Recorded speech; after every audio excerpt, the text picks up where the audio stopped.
And with that, actually, let's take a look at our starting lineup here. At the front row, we have a pair of Hondas, but it's not the Hondas that we've usually expected at the sharp end of the grid here.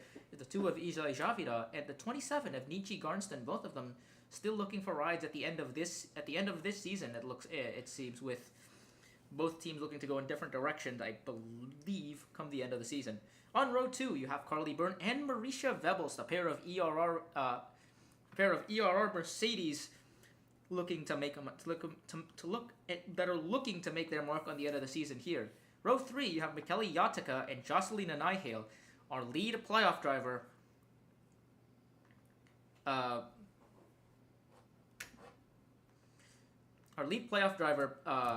For most of the way, in terms of the starting field here, finds herself 31 points up. So again, barring a disaster, I think the 54 will just needs to run a clean, decent race. As long as he doesn't get involved in an incident early on here, she'll be good to go for that in that final 5 at Homestead. In row 4, you have Lori Schliesenbach in the Ubermann Enterprises Mercedes. Starting alongside her is Paisley Yeria, who's continuing a good run of form in that Ozark Motorsports Chevrolet. Of course, since stepping into that car at Watkins Glen 6 races ago, I should say, she has managed 3 top 5s so that's a 50% top 5 strike rate. Will she continue that run of form with another one this weekend? In row 5, rounding out the top 10, you have the 96 of Angeli Rugutino, who won the race at Calder Park that we mentioned previously, albeit with quite a bit of controversy regarding some technical infractions on that Dark Horse racing car. And on the outside of row 5, rounding out the top 10, you have Youngwei Koo in number 38 Gulf Racing Chevy. Looking at the rest of our playoff drivers here, you have on the inside of row 7 and 8, Andrea Davison in the number 22, who's had a very consistently good season so far, but finds herself on the outside looking in after a fairly disastrous final third round here, 27th and 30th place in her 2 races in this round. But despite that, she's only 15 points back and in a good position to advance to the final round with a good finish. Starting behind her, on the inside of row 8, is Abby Little, who's had an absolutely spectacular run in the playoffs this season. Of course, winning that race at Michigan all the way back for her second top 5 of the season. She's only had one more top 5 since then at North Wilkesboro in the first round. It doesn't have a top 10 hasn't had a top 10 since a 9th place finish at the round 1 closer at Watkins Glen. Despite that, she's been fairly consistent with top 15 results in 3 of the next 5 races, and she finds herself 13 points above the cut line. Next up in the outside of row 9, it's Arinia Tosama. Tosanity, of course, with that excellent Tosanity herself, of course, with that insane run of form in the middle of the season, and has run fairly decently in the playoffs until this round, where she managed to run less than a lap at Laguna Seca before retiring, and finished 18th at Atlanta after spinning out from the lead of the race in front of the field. In row 10, you have a pair of playoff cars right there in Perry Alacantes and Yappy Malakson. Both of them are above the cut line, but are in completely different situations. Malakson in the 23 is 34 points up, and just like Nihale, needs to have a clean race here, without much incidents, and she'll be through as well to Miami. Perry Alacantes, on the other hand, starting on the inside lane, is only 7 points up, and might very well be ruining her day at Laguna Seca, where she got involved in an incident of her own doing that sent her out of contention while leading the race early on there, and finds herself with less of a points advantage as she would really like to have here. But starting right behind Alacantes, it's her teammate Eva Yarsaraj, who sits on the other side of that cut line, 7 points back. Yarsaraj, of course, typically a road course savant, didn't really do too much at Laguna Seca, and didn't really have that impressive a race at Atlanta either. We'll see what she can do. We'll see what she can do here at Rockingham, but still in a very decent position to point her way into the next race with 10 top 10s this season at all sorts of tracks. So at all sorts of tracks. She's definitely become more of an all-rounder over the course of this season. Looking to our next playoff driver on the inside of row 14, it's Bria Delade in the dark horse in the one remaining dark horse racing car. She's right behind Ayar Siraj in points, just 1 point behind, 8 points behind Alicantes in the cut line battle. And after that, you have to go all the way back to the outside of row 17 to find Hollis Jukovic. That's our current points leader. Sits 40 points above the cut line after a great run. After great runs at both Laguna Seca and Atlanta, compounded with a 6th place finish at Martinsville, means that all three of her previous races have resulted in a top 6 finish. Jukovic has 11 top 5s this season. 11 top 5s this season, but it doesn't appear that she'll be returning to Atlantic Racing this season. Despite that, she's looking to prove everyone wrong by taking the title home, perhaps, by bringing it home in a decent position here to be in a position to fight for the championship at Homestead for Atlantic Racing. And our final playoff driver starting shotgun on the field, 40th on the outside of row 20, it's Yania Waterton, who has been the real Cinderella story of this playoff run, won all the way back in Kentucky. Has only had one other top 5 this season, a 2nd place at Indianapolis, and despite that, has survived clawing their way through in every round.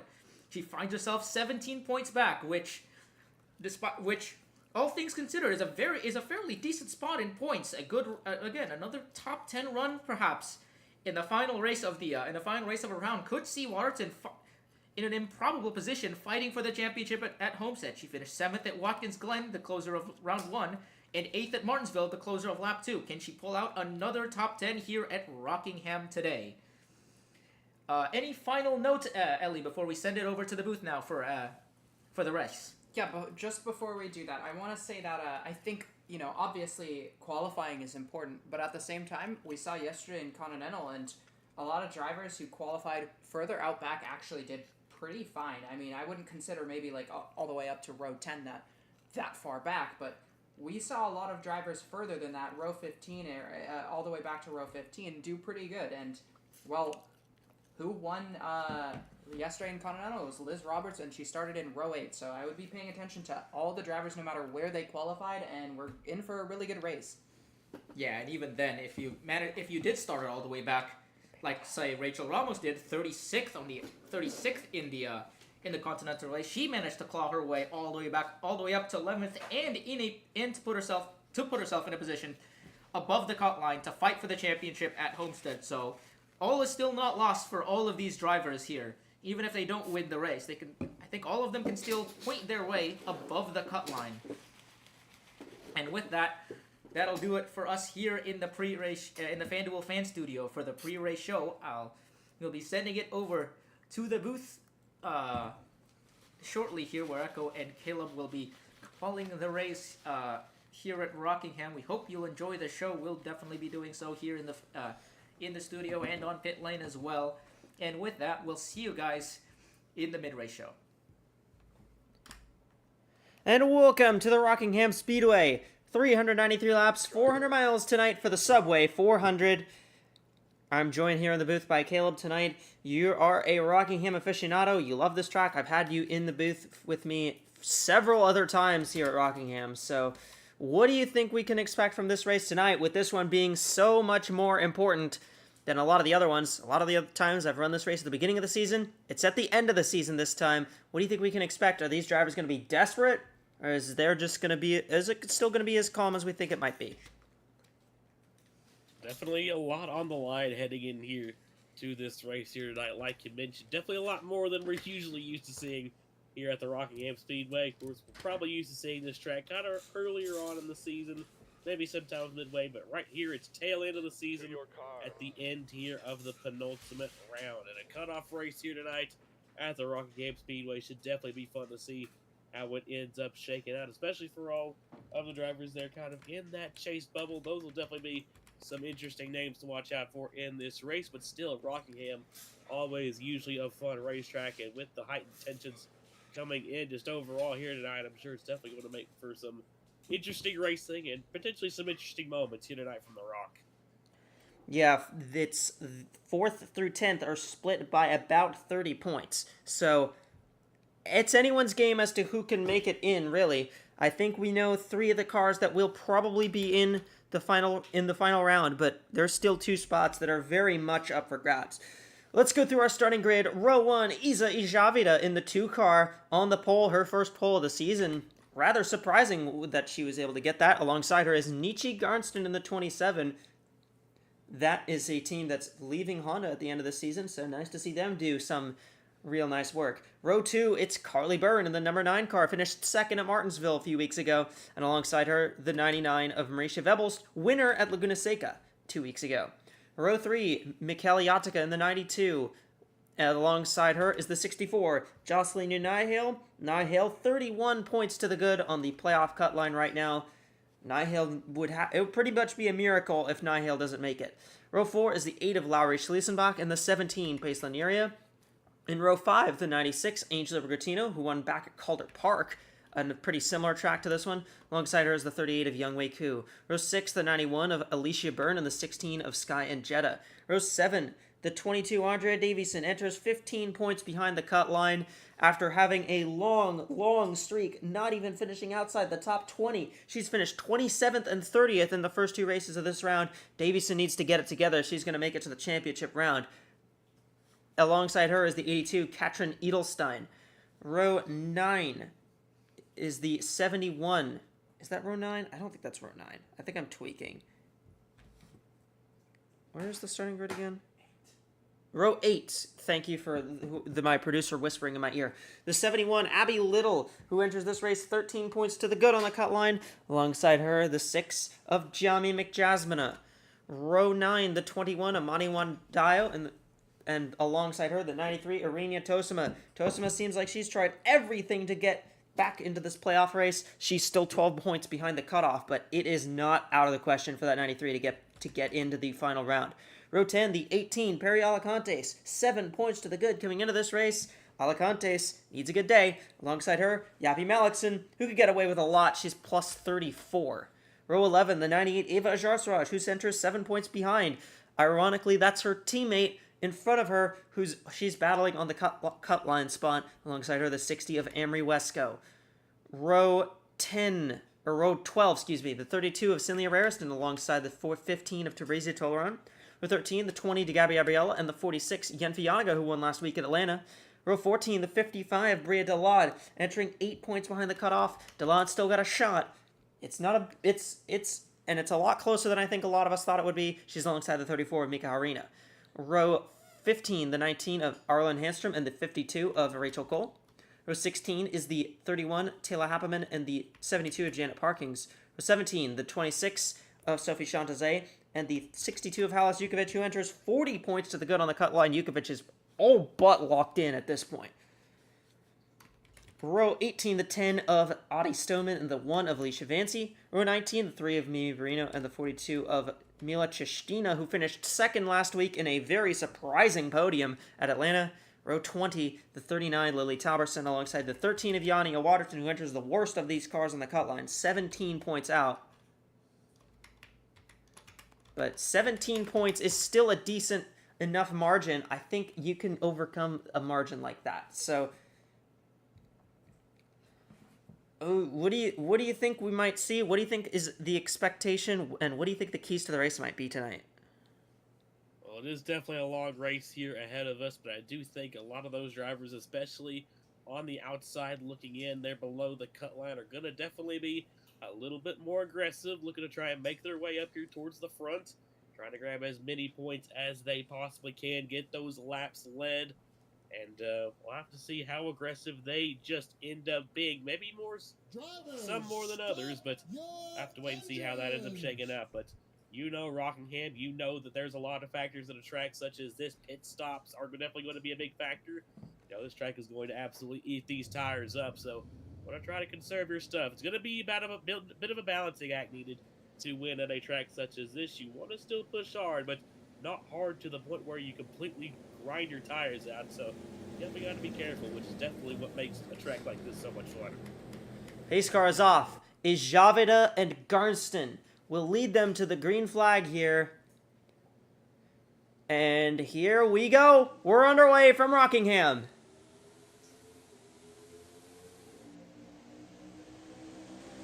A lot of these cars got to be careful not to get up into the fence on that first lap. We saw that happen quite a bit yesterday in the Continental race. A couple cars. There were a couple cars in the back, but I think that was a 93. I think it was the 72 I saw, and I saw the 42 as well. 93 might be okay, I don't know. 93 might have actually got it, yeah.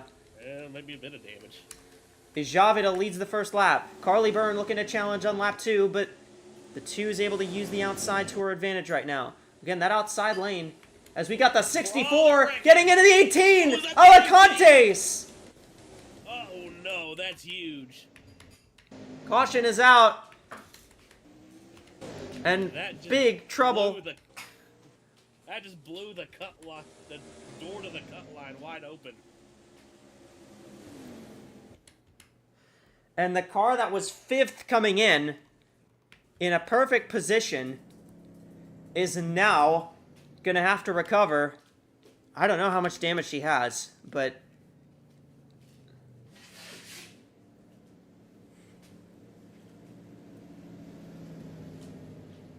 Wow, we've got drama already, and we've just started this thing.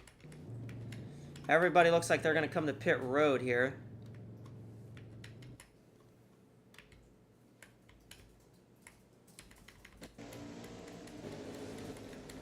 And it's just kind of how it is here with the 2 wide starts, with how it's just hard to keep your car off the fence. It just kind of gets really, really shaky out front.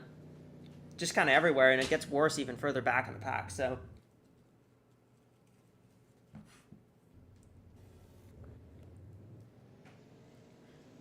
Guards are only going gas and go. Most of these are gas and go right now. I think they're just kind of checking. 9 got hit first.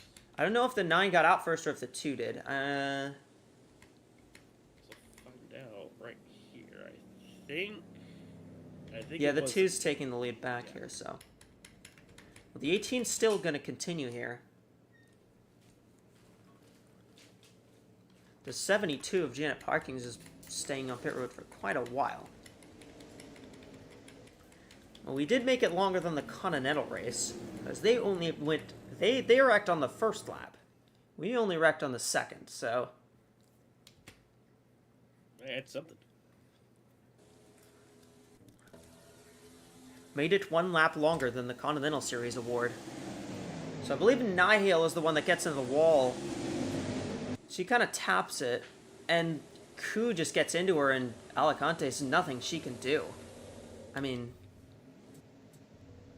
Really just an innocent bystander and all of that just got completely... I mean, the door 64 slammed gets in by the wall, 64. loses it a little bit, and I think the 38 gets into the 64. That would actually have been okay if the 38 doesn't get into Nihil. But Alicantes is still out there and running, so... I mean, evidently the damage isn't that bad. We'll get an update here as we go, but Andrea Davison. So we have a live points tracker as well that will update sporadically when we can, essentially. So Davison is 6th. Abby Little is 10th. Bria Delade is in 14th. Let me see. Ajar Siraj is 21st. Malikson 24th, Nihil's 27th, Tosum is 28th, Waterton is 33rd, Yukovic is 36th, and Alicantes is 39th.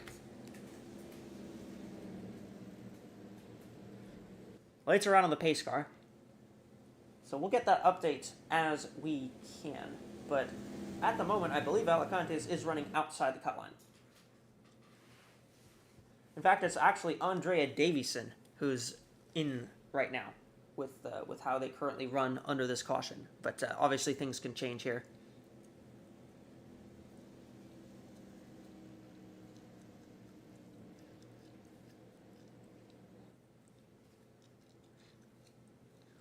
It's a long race that we got here tonight, but yeah, like you just said, things can change in pretty much just the blink of an eye, case in point from what we just saw. Absolutely. And I mean, we saw in the Continental race that there were a couple, you know, pit cycles where a caution came out and it trapped a bunch of cars laps down. All right, green flag is out, and we are back to racing.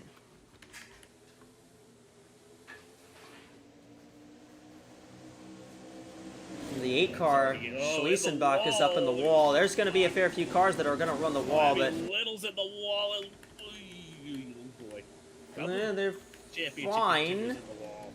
They're fine further back. I think they're fine up front here, too. Andrea Davison is not taking any prisoners right now. She's trying to make up ground as quick as she can. She's up to 4th now after that restart. Carly Byrne tops the wall. Schliesenbach got it there, too. Davison now up to 3rd. And you got the 2 Byrne sisters battling behind. No yellows, so I believe we're pretty much good. And again, ooh, the 8 of Schliesenbach is coming down pit road. I believe that might just be, she might think she cut a tire or something, getting in the fence there. Yeah, it kind of route the wall there through turns 1 and 2, so probably maybe a bit too much damage for her to take there. Yeah. Unfortunate for Schliesenbach, that 8 team has been needing a good run, and they just have not been able to get it. Davison's stuck on the high side now, though. She got the wall a little bit. Fence. And 2 in the 20. A couple spots here at least.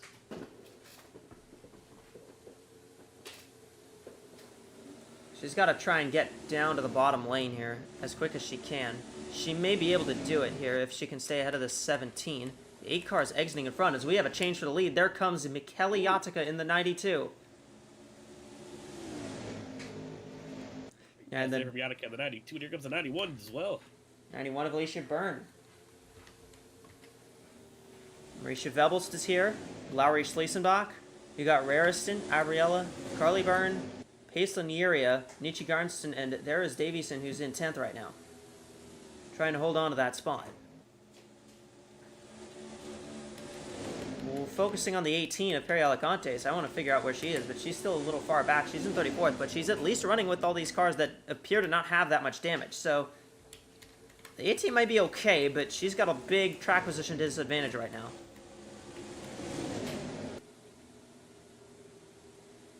This is just kind of a mess back here right now.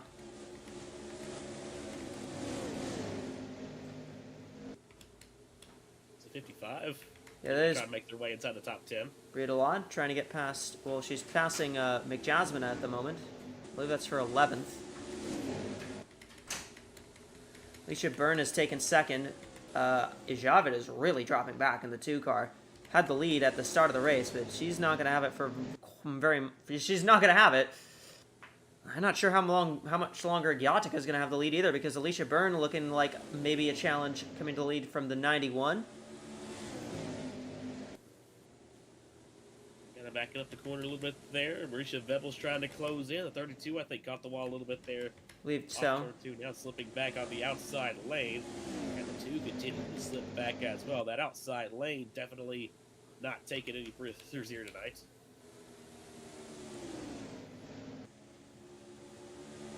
It's been a lot. It seems like it's been a lot more slippery than it was last night in the Continental race. Byrne made a look at Yajiga there. And she'll make another one, and she will get alongside here this time. Say all that extra horsepower is really yawing these cars out. Yeah. Just got a bit of a different weather. And a bit of a different weather mix here as well.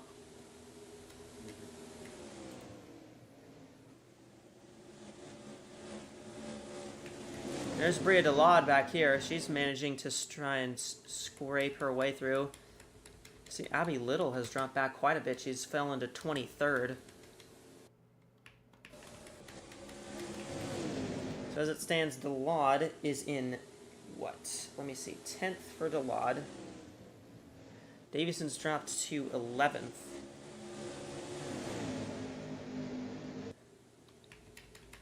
You've got Tosima now as 20th. You've got Little in 23rd. As we got a car blowing up, that's the 10 of Audie Stoneman. Watch out. That'll be fun. Yukovic at 24th. I think that's Malikson at 25th.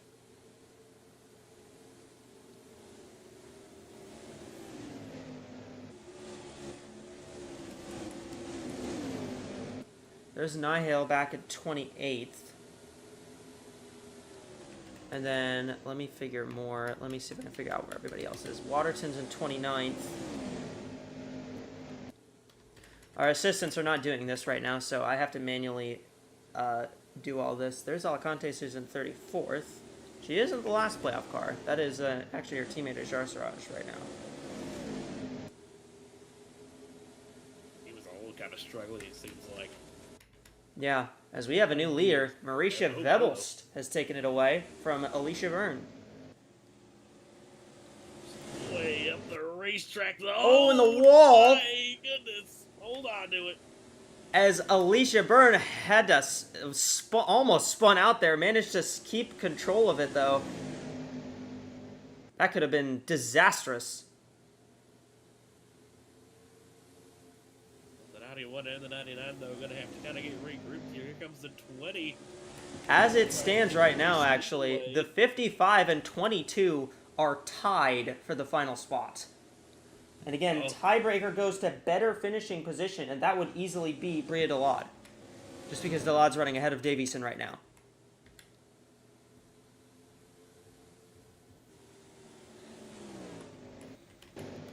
So Marisha Vebelst out front. DeGabriella took second away. DeGabriella's in the fence a little bit. We got Alicia Byrne now chasing after the 20. Gabriella's won twice. One at Talladega and Martinsville back to back.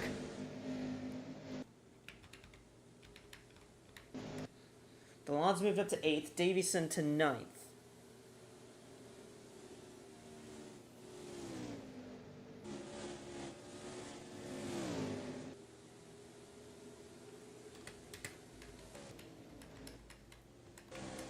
There's the 8 of Lowry Schliesenbach, and again, keep in mind, the 8 car has a little bit fresher tires than the leaders right now.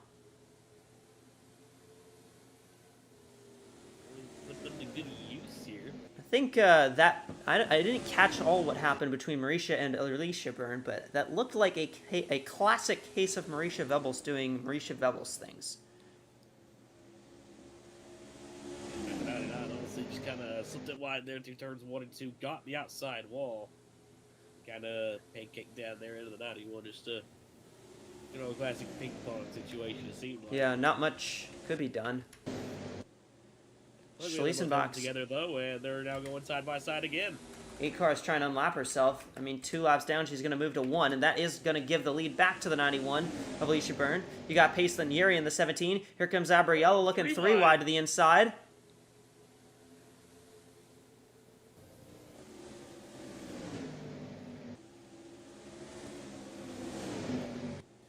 Vebel's still going to keep trying to fight on the outside, but kind of loses enough momentum.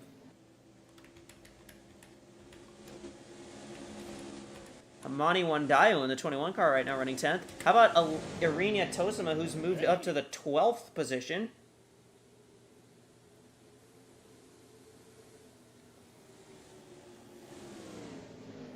Solid drive here going to that 93.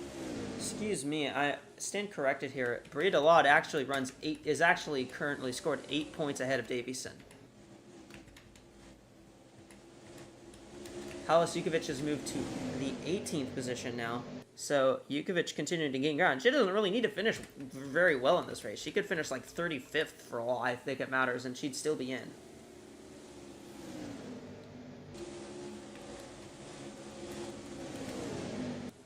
And the same really kind of goes for Malikson and Nihale, although to a lesser extent on those two.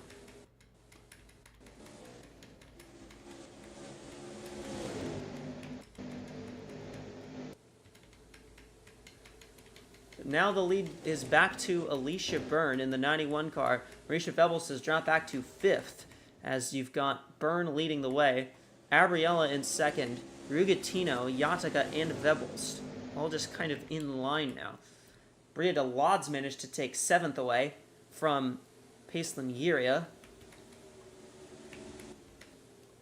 And Narinia Tosima has gained the 11th position now.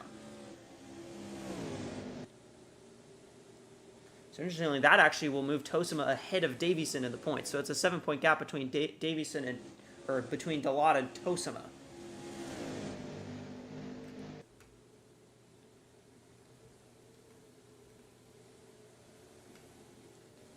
Is 16th now. Let's see. 13 is 26th. 98 is 28th. 71 is 29th. Yeah, Abby Little's starting to lose some ground now. But again, Abby Little's in a fairly okay position at the moment, so. Or is she?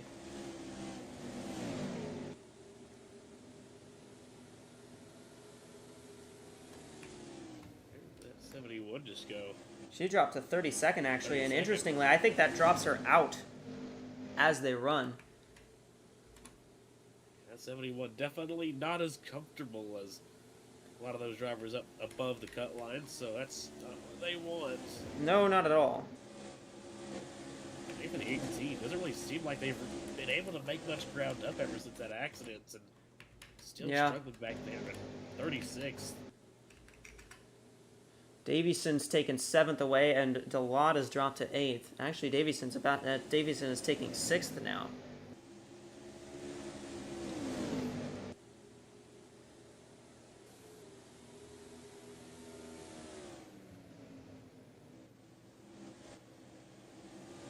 As it stands right now, that final spot, as it stands, it is Jukovic, Malikson, Nihale, DeLod, and Davison in 2 points. The gap between Davison and Tosima, and then Little is 5 points. Is 5 points behind that. As DeLod gets into the wall pretty hard there. That was a pretty solid hit for Bria DeLod. And you're seeing now the 93s closing in.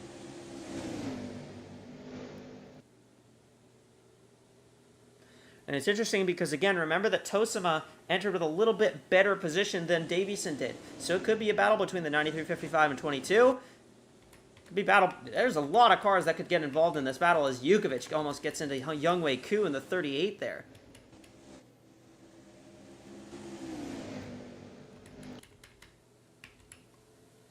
Byrne's still out front.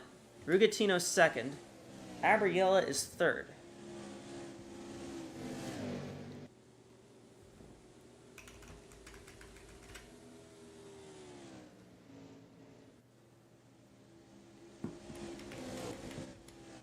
And 5th place now for Andrea Davison. Irenia Tosima has made her way into the top 10. And again, I think this is something that we thought we might see at Atlanta as well, because Tosima was very fast at Atlanta. But getting involved in incidents at Atlanta really knocked her. That hurt her quite a bit. So now seeing the 93 up here, battling with the 55, I think this is a bit of more of what we kind of expected, but she still has to do a lot to get towards the front. You can see that Halis Jukovic is now battling with Michele Yatica for the 10th position. Yatica kind of gets into the wall there. Ellie, do you have a report on what happened with Adi Stoneman in the 10 car? Yeah, basically what I'm getting from the 10 cars team is that there was a lot that kind of just went in her engine, and it was too unrepairable, way too much damage to kind of fix and just get her back out. They just didn't see it as worth it, so they took her off. I mean, I guess that would explain it.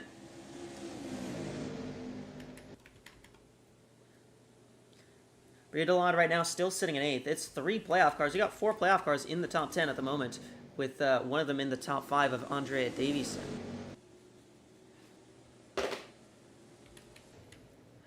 Seeing this fight for second, DeGabby Abriella is alongside Angeli Rugatino. and Alicia Byrne leading the way still. I think that's just kind of something we might end up seeing quite a bit here, is just cars just in the wall. I think it's going to kind of end up being a lot of, can you keep yourself out of the wall as much as you can? Because the track seems a lot more slippery than yesterday. I think these drivers are kind of showing that. Rockingham already is not the grippiest racetrack, and I'm definitely sure, like we were talking about earlier, the overall horsepower, the weather, the package, and everything is definitely not helping these drivers either. Yeah, and I mean, it's a little bit warmer. There's a little bit of wind as well, but as well here, there's, you know, it's clear. It's not cloudy like it was yesterday.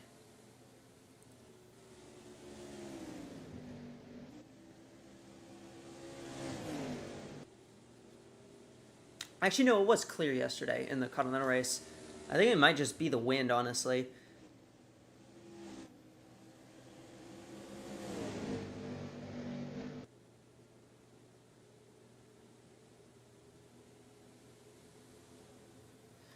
Yeah, and the wind is coming from the west, too, which actually would be about a tailwind coming out of this corner. Coming out of turn 2, so that actually probably would be doing it, now that I think about it. That definitely checks out. Andrea Davidson's moved up to 4th, so although she's about to drop back to 5th and maybe 6th if she can't slot ahead of the 99.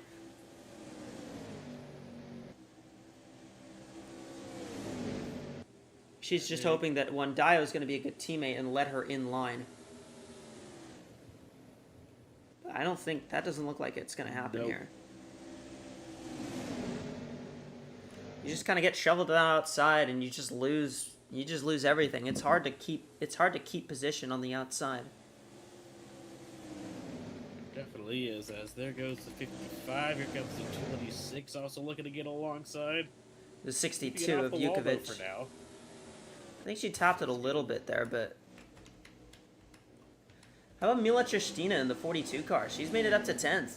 I mean, she's run pretty solidly in this car in the few races she's run. Just hasn't been able to finish. But, I mean, Tristina's finished 2nd last week at Atlanta. I know that it's a bit of a, you know, it's got kind of that tax of being a plate race, but still. This is a really good run for Mila Tristina. Almost won that race. Came down to the very end for Tristina.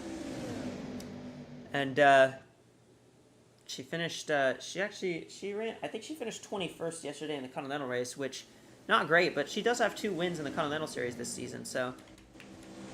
Southwest Racing really, really like Tristina, and I think they want her in that car next season.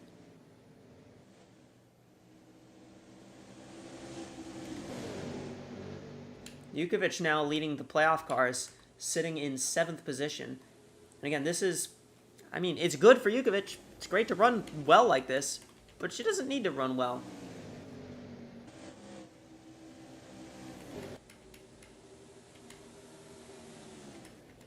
Alicia Byrne in the 91 is gone. She's 2.5 seconds out in front of Abriella and Rugatino right now. Cihalis Jukovic in 7th position. She's making a pass on Amani Wandayo right now for 6th, actually, or 5th, excuse me. So,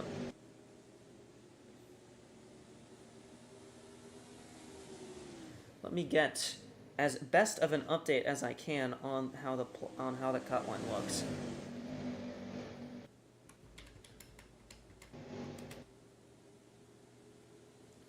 Tosim is back to 11th.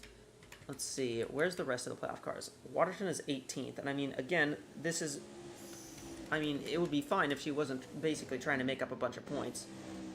Jarasaraj is 22nd.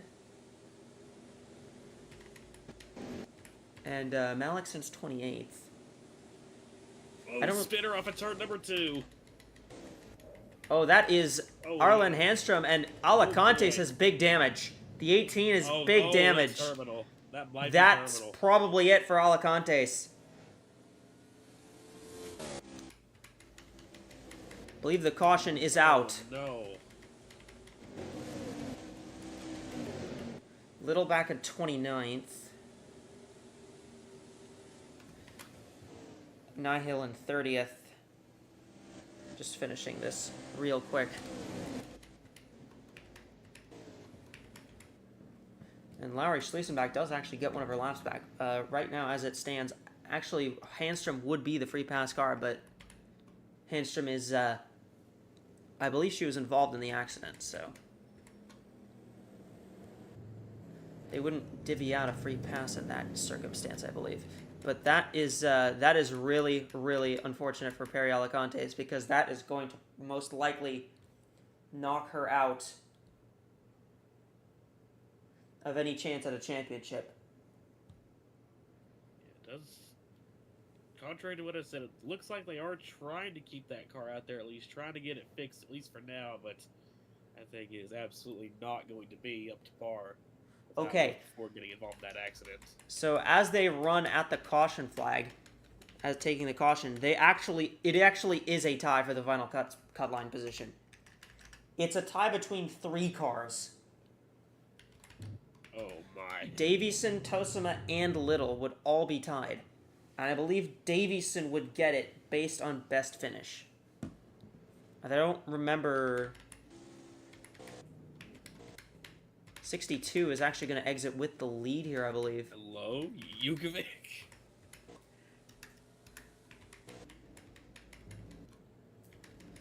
And that, actually, if she can keep that, that will be a lap led, and that will be a bonus point for her. Not like she needs it, but it will be a bonus point.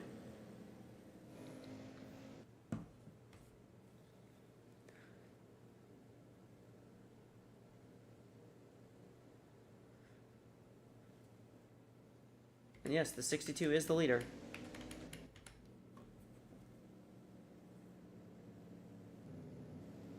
So let's take a look and see if we can figure out what happened to bring out our first caution flag, or our second caution flag of the day. Well, Alicantes was in it. I think Carly Byrne was in it because she retired. I think it might have been these two. It's Vancy and Handstrom. And Alicantes nowhere really she can go.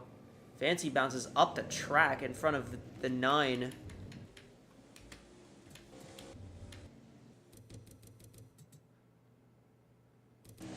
I mean, again, just not really anything I think Alicantes can do in this situation.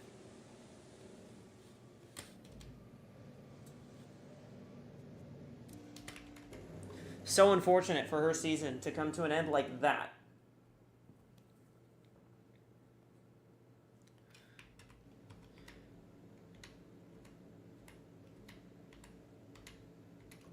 .55 is in 10th. 64 is in 12th.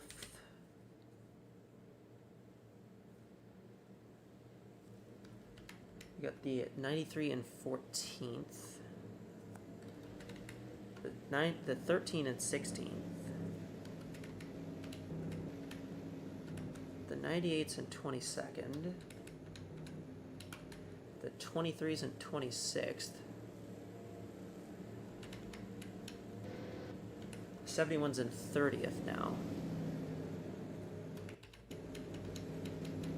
And where on earth did the 93 of Tosima go?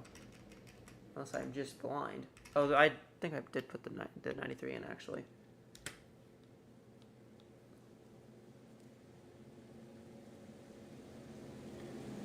And Alicantes, it's over. It's literally over for her. As we are about to go back to green. I've got everybody's total in here.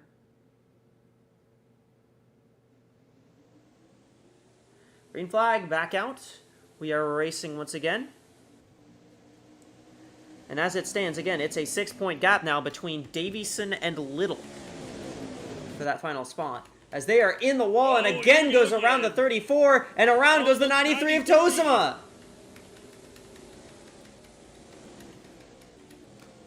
She's going to get back up on track. Yellow flag once again.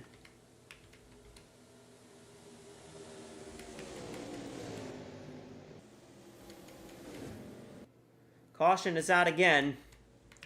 Well, you know what they say. Cautions breed cautions. I think we're seeing that here. They may come down pit road again. Without a doubt. We saw that in the Continental race to a degree yesterday. I think we actually saw a wreck on the restart that didn't get called for a yellow. They're all coming back down pit road. Free pass car is going to be the 8 of Schliesenbach.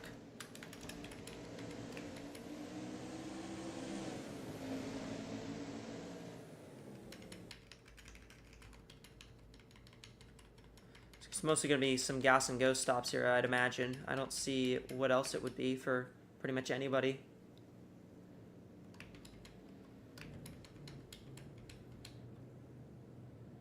Ooh, 55 and 64 make some contact on pit road. 99 and 46 as well.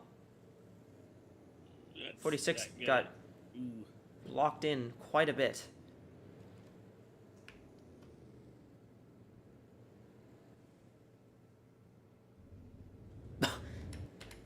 Oh, okay. Incredible maneuver from the 46 there. I didn't even know that was possible.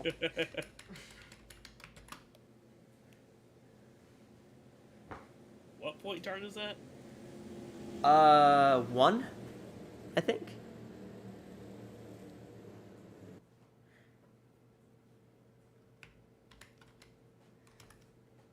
Well, the 8 of Lowry Schliesenbach is actually the free pass car, so the 8 car will be back on the lead lap here. Let's go and see what brought out this third yellow flag here. I believe the 34 of Mika Harina. I don't know if Harina got on the wall first or if she bounced off somebody else. I think it was the 20. She bounced off the 20, just kind of loses it, and the 93 just kind of clips her a little bit. I don't think the 93 is too badly damaged, but we'll see.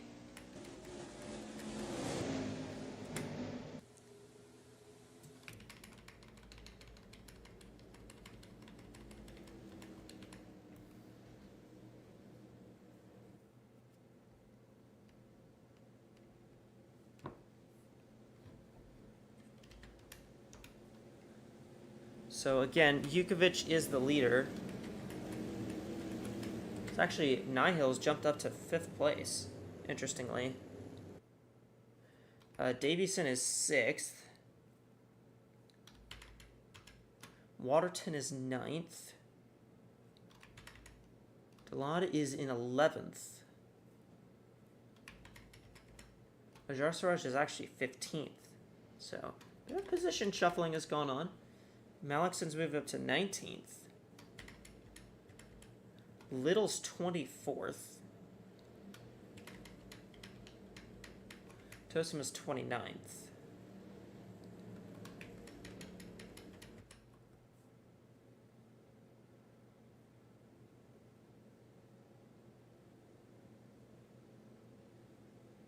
So yeah. It's a 2-point gap now. Little's back in. It's now 2 points between Delade and Davison for the final spot, as it stands under the yellow flag here. But Little is not in by very much right now as well. I think, how far is she in by? She's only in by 3. So, again, that 71 still has work to do if she's going to make that final round. Jukovic leads the way. Pace car is off. Unsurprisingly, the top 3 in the points still are the 62, 64, and 23. That hasn't really changed all race. Green flag. Let's hope nobody does anything really bad. They seem to survive turn. They seem to survive turn 2 as here comes Amani Wandayo for the lead. Here comes Andrea Davison with a huge run. Wow. Gonna take 3rd. She was 6th at the restart. She's moved up to 3rd. And Amani Wandayo is now out front.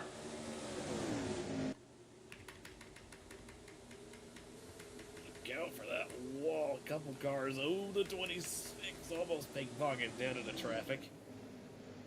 Whoa. Oh my goodness. Whoa. I thought they were gonna go. They are gonna go full wide. Oh, cars are That's pitting. not- A couple cars, I think, had penalties. The 98 is one of them. Oh no. More championship trouble. You know, Jarsaraj already not having a good day. That's going to hurt her even more.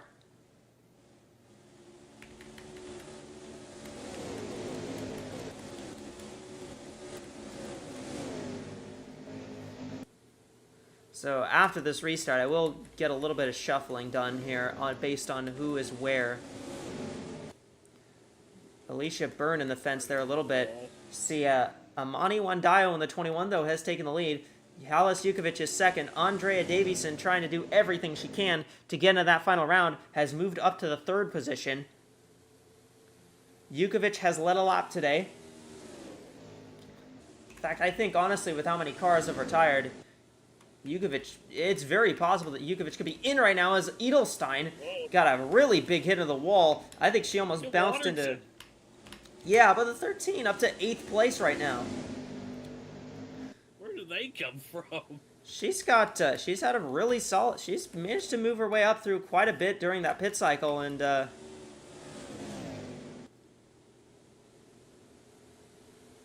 paid off.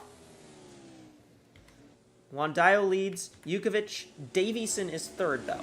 And for Andrea Davison, like I was talking about it before, she had that insane run. How many races was it? It was race 22 to race 37.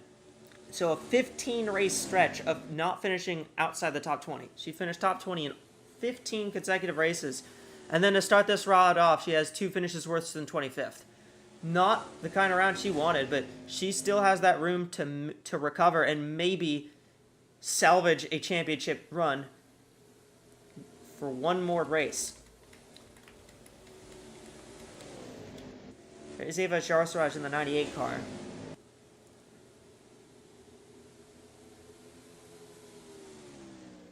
Who's right now, what has she scored in? She's scored 2 laps down at the moment.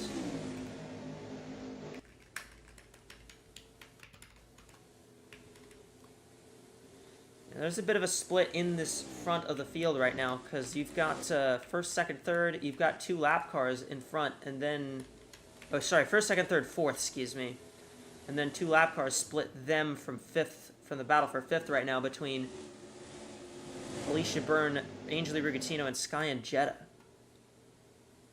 And you have Rigatino, who's also trying to help her teammate Bria Laud.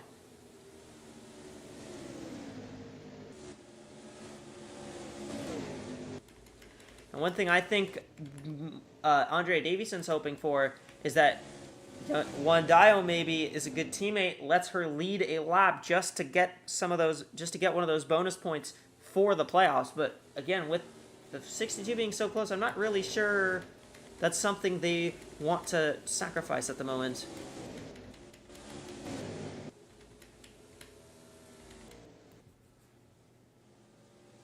It would have maybe try switching the things around a little bit to try and get the 22 some more points out of 62 is definitely going to be a potential obstruction there. And you got the 64 as well there in the 4th position, so two pairs of teammates up here inside the top 4. Yeah, I'm kind of surprised as well. The 64 was kind of far back. I didn't really realize that she had made her way up here.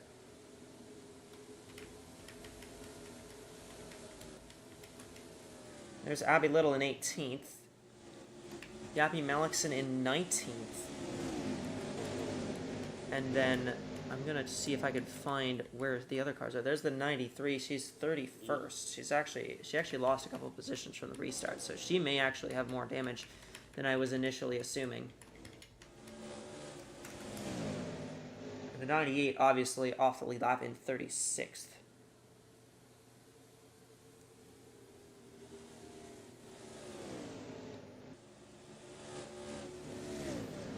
Yeah, so as it stands, it's the 62, the 64, the 23, the 71, and the 55 in right now. The Laud in by just 3 points over Andrea Davison. Yania Waterton sits second behind the cut line, 13 back. So it looks like it's really going to be a race between the 22 and the 55 right now, unless the 71 drops off again.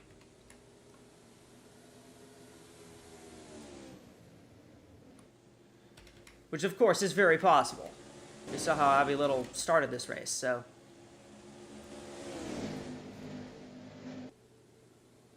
Blonde is up to the 5th position now here. That's 2 more points for her.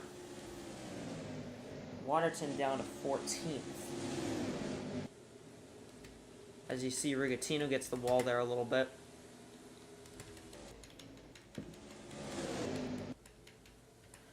Here comes the battle for the lead. Halis Jukovic trying to take it from Wandayo.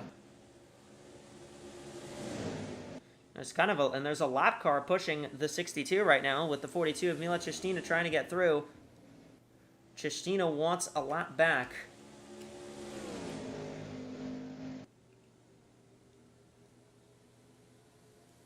In fact, if that 42 gets underneath the 62, it's very possible that that could shuffle the 62 back farther than just letting the lap car back on the lead lap. Seems the 21 can get back down to the inside. Oh, yeah, She will. they can. She will. Wandayo goes for... Maybe. She went for the race lead, but the 62 had a pretty solid run off the outside there, so...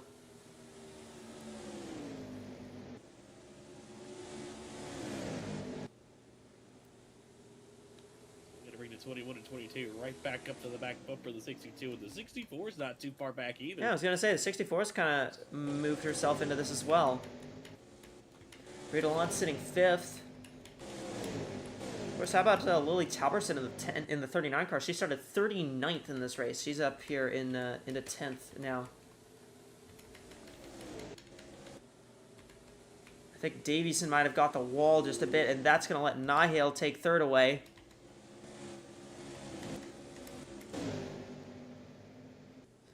And Andrea Davison, I think, still desperately trying. She needs the lap led at the very least.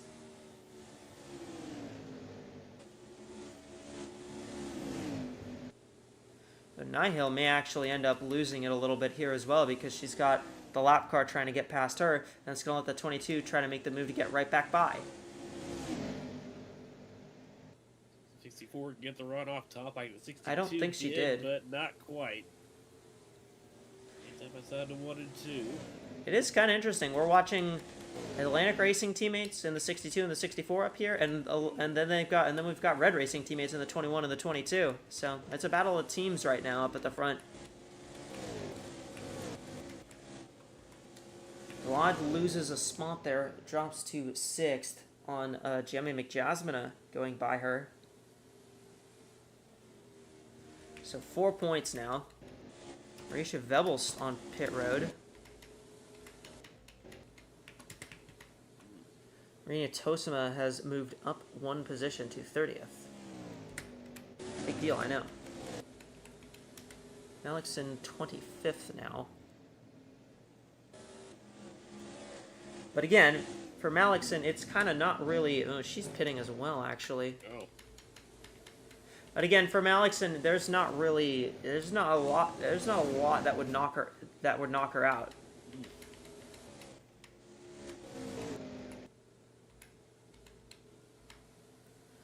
So I think Malixon might just want to take this race a little bit calm. Fastest lap right now belongs to the 96 of Angelique Rigatino, so no playoff cars are getting that bonus point as it stands right now.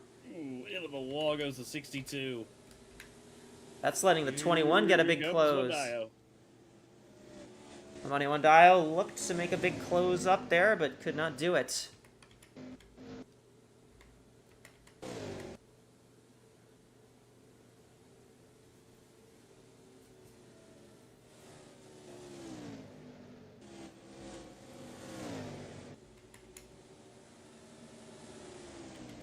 Huh? 98's going to make the move by the 62 and the 21. And again, the 98's off the lead lap. She's actually 2 laps down. She's going to make herself 1 lap down right here.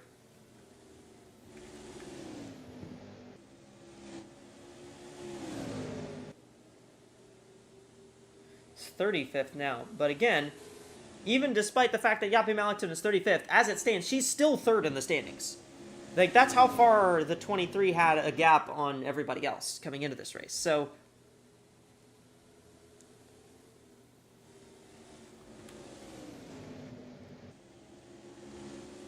Trying to back the corner up a little bit.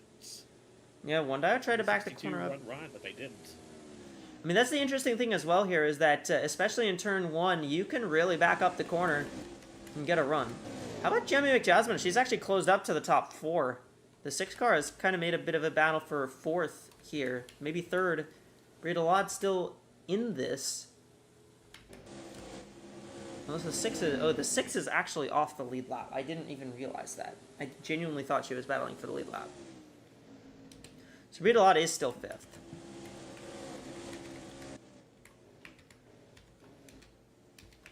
Tenth place is Waterton again, so Waterton's made up some decent ground. And Little is 15th, so... Quiet, but substantial gains. Yeah. Tosima is up to 29th. And Yavi Malikson 36th, actually, as it runs now, so... And then Ajar Siraj is 34th. So, yeah.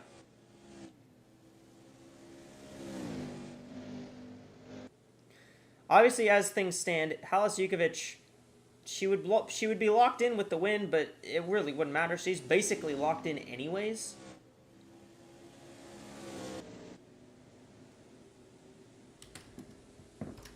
Even as things stand right now, if Jukovic blew up and finished the last remaining out of everybody else, she would still be in.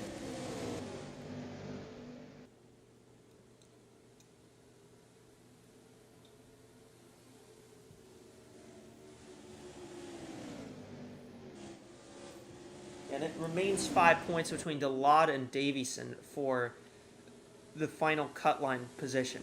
Things will really change after the pit cycle. If we get a green flag pit cycle, things are going to change a lot. And I could see a green flag pit cycle in about 20 laps or so. Hello, Briadelaide. Briadelaide in the 55 car has climbed up here. She's going to fight with the 64 of Nihale. Takes 4th away. Ignoring the 64 clamoring the wall for her to do it, but... Another one, thank you.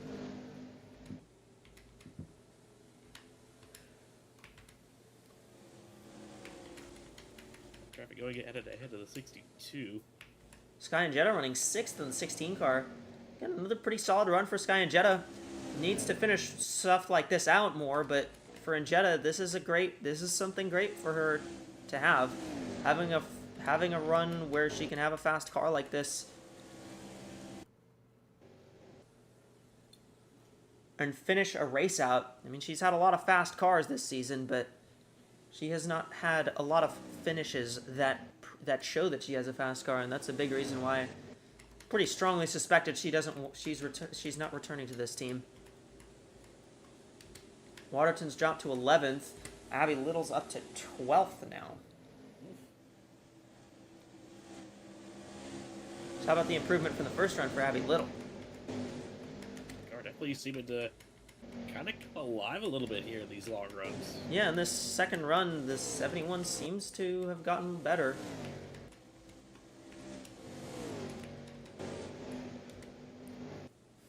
You're seeing there Giammi McJasmina. She's battling alongside Arlen Henstrom. Now, McJasmine is 2 laps down and Henstrom is 1 lap down, so...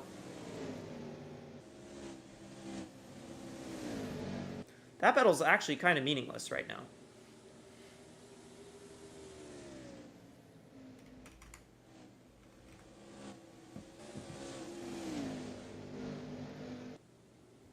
I believe if the 62 were to drop to 37th right now with everything as it stands, she would still be pretty heftily in. So,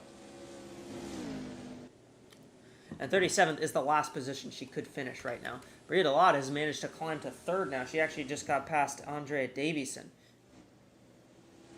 So, for Davison, not great sight seeing that her main rival right now for that last spot in front of her.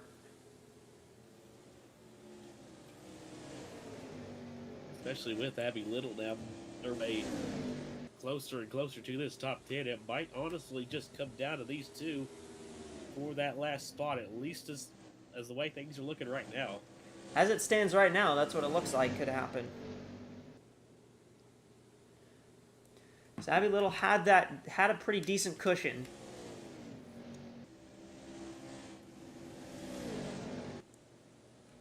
They're going to catch some of these cars. They're actually about to lap the 93 of Irenia Tosima as it stands. So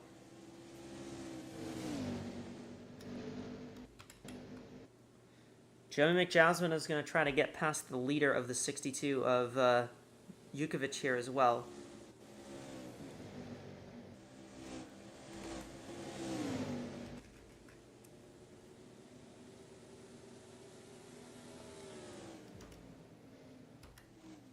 There's a few cars that are actually coming to pit road a little early, actually, interestingly enough. So we may actually see a bit more wide open pit cycle.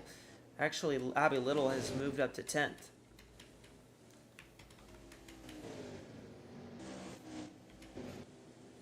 '93's in the wall there, trying to avoid the cars going by her.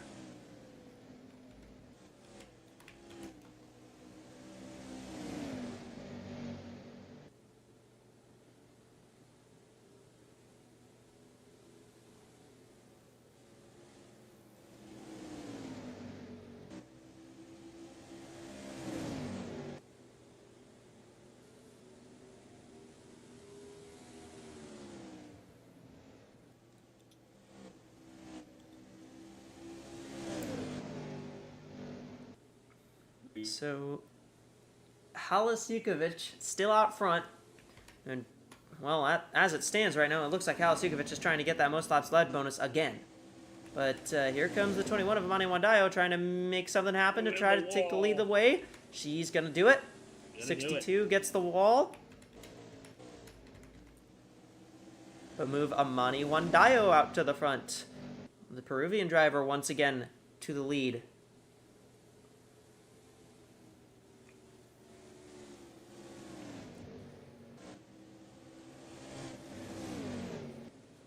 And it's been a very, very difficult season for Amani Wandayo. She has not had the season she's wanted to in this 21 car. But if she could get a win, that would probably put a lot of that well outside of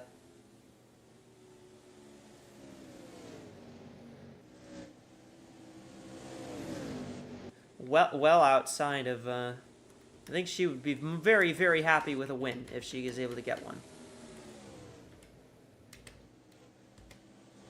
There's the 23 of Yappy Malikson just kind of plowing through the field. And as the pit cycle runs, I will not be able to update you on where the live points stand because things are just changing so rapidly. Interestingly, Abby Little's now 9th. So this 71 car running in the top 10. Keep in mind, Abby Little doesn't have a top 10 since, since the first round of the playoffs. Her last top 10 actually came at Watkins Glen. And she's still up here in a position to advance, you know, even potentially without one.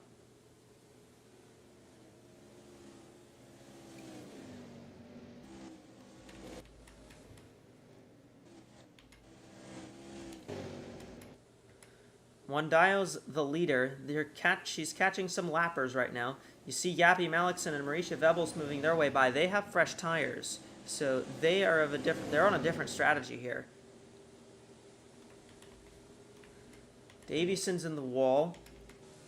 See Delod closing in on Jukovic, and I think the 62 is really starting to suffer on the long runs because she just has kind of dropped way off. Since the 21 got by, the 62 just has not had speed. Definitely seems that way, especially as this 55 continues to close in, slipping up the racetrack again and into the wall. Yeah, that 62 is really struggling now.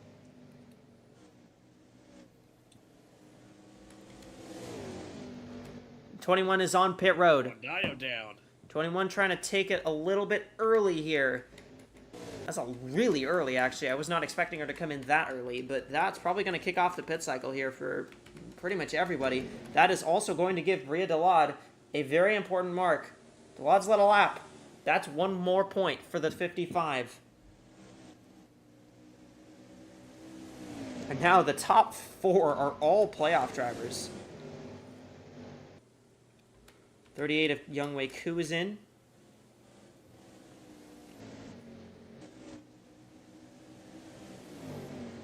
And I will probably update how the running order will look once we're done with the pit cycle, which will probably be in about 15-ish laps. The pit cycles are very, very wide here at Rockingham. They go several laps long, so you can run really long here, or you can pit really early. As the lot is in the fence. 55. 39 managed to push that 55 up out of the way. Now the 62 is going to try to take the lead again here from Bria Delod. After the inside there to turn number 1, probably caught a lot off guard a little bit there. I think so, because the 55 was pretty low. Mark in turn 1. The 55 was pretty low, and the 39 just kind of ran into the corner a bit deeper than I think the 55 was expecting. There's some contact up here, up ahead. Oh. The 34 and 98 were into each other.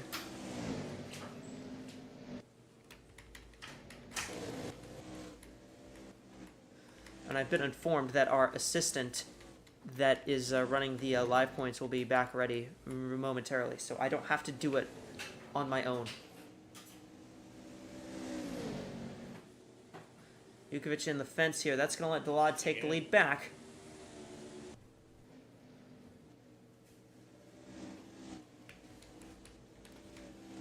Yeah, these cars are starting to run the really high lane. That signals that there's cars that are pitting as the 21 has damage and the caution is out. Oh, no. Did the 21 get involved in an incident exiting pit road?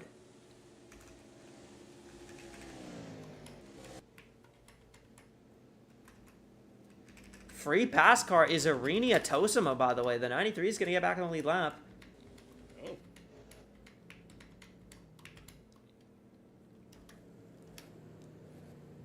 Imagine there's going to be some cars that will choose...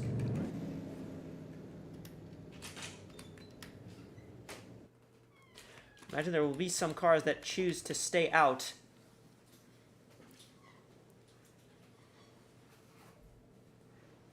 And try to take the wave around here.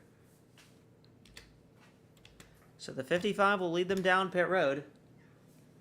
And Amani Wandaya, who was the leader coming down pit road, just involved in some sort of incident.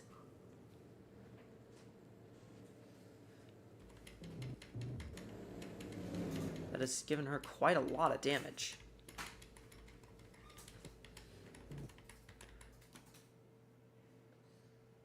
Taking a while to get going. I think they're doing damage repair actually. I think most of these cars are doing damage repair.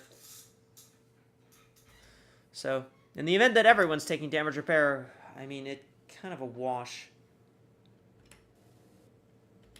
62 will win the race out. It'll be the 55, then the 22, as it was before the caution, with the exception of the 55 being ahead of the 62, but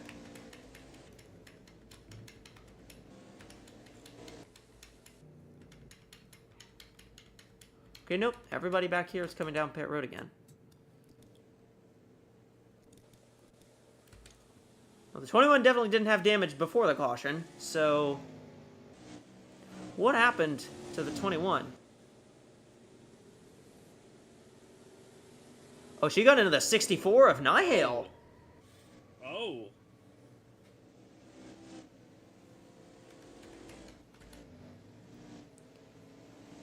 Wow. Jocelyn Nihale, one of the playoff cars, who was rather safe. I think she came into this race 34 points to the good on the cut line. So I'm not sure this harms the 64 too. Okay, the 21's just exiting without a front end. Sure. All right. 38 chose to stay out here, so she will actually get a wave around. In fact, she will get back. She will be 2 laps down instead of 3. Chris Paul hits a huge 3 to cut the lead to 55.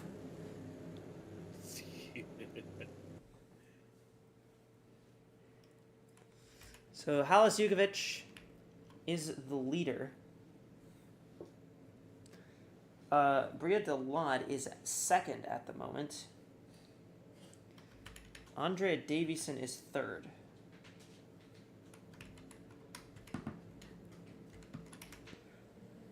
Abby Little scored 8th.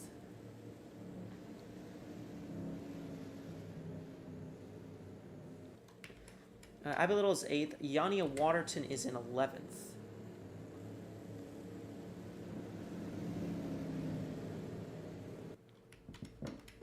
Nihil is still in 13th.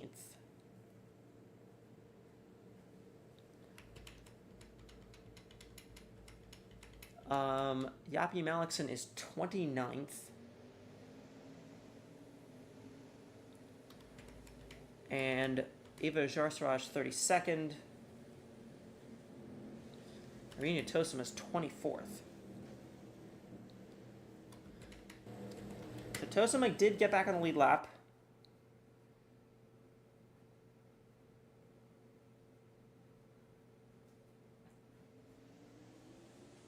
As it stands, it's 9 points between Delade and Davison as we take the green flag, and the 22 look to the outside to try to get past the 55.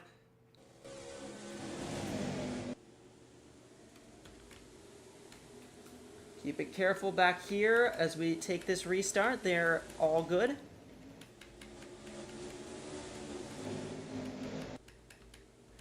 Sky and Jetta trying to get past Bria Delade. She got past Davison. Davison didn't really lose that much. She lost one spot, and now Davison trying to jump Delade. Oh boy. In fact, Davison might be trying to jump in Jetta here as well. See if she can get to second. Schliesenbach in the 8 car. Yeah, she came. A minute ago. That car was multiple laps down. She was 2 laps down not that long ago, and she's now in the top 5. How about that for Laurie Schliesenbach? For a podium here as underneath Sky and Jetta. Ooh, the 16 got it pretty good. But Delade's boxed in on the top side. Delade can't do much. Here comes the 71 on the 55. And Davison's loving this because the more the 55 drops back, the more that means the 22 has a shot at getting past it. Getting past her in the points. The gap was 9 with the 55 ahead of the 22. Now the 55's dropped to 8, and the gap is 2.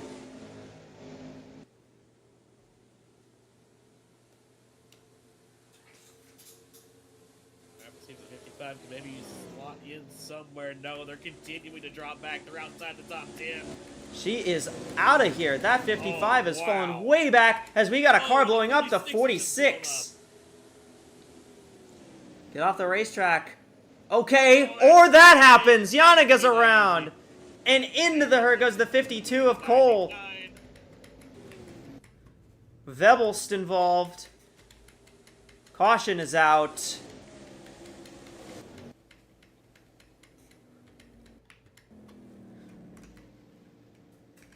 At least Delade is probably breathing a sigh of relief after that. Can't lose any more positions if we're under caution.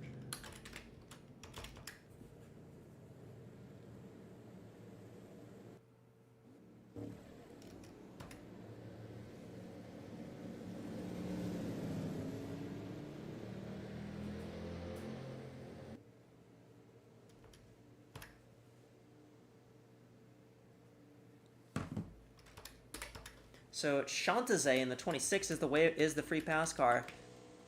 And Raisha Vebels does a lot of damage. For the driver who won Laguna Seca, she has not had a very good couple weeks following.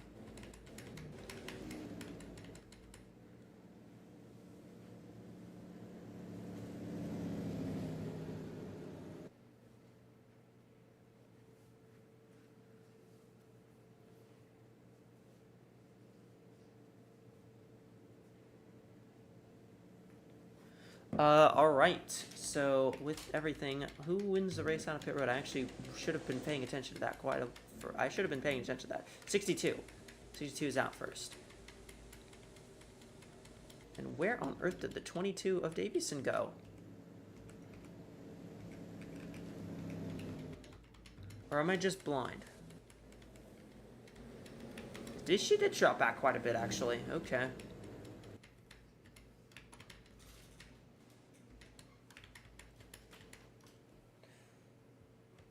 So, we're going to throw it down to Ellie. You got an update on Yenfi Yanago. What happened to that car? Yeah, I have a couple updates. The 55 is not out of the race. She is down a cylinder. This is going to affect her a lot. And with the 46, I'm not exactly 100 on what in particular, took her out in terms of damage, other than her being involved in that accident. But yeah, I think she is out of the race.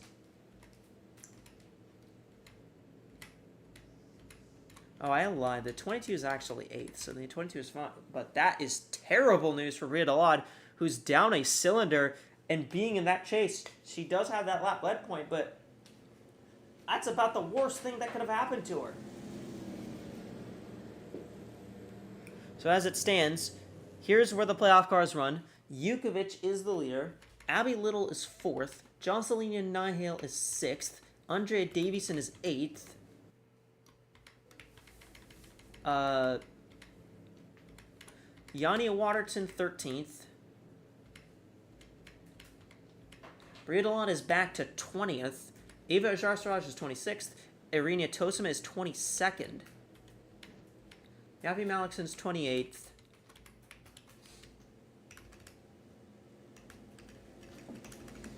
And that's that.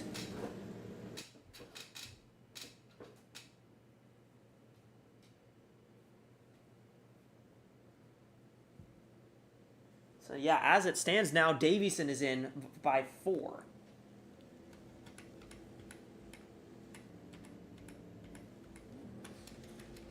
So we're about to go back to green here. We've got this restart.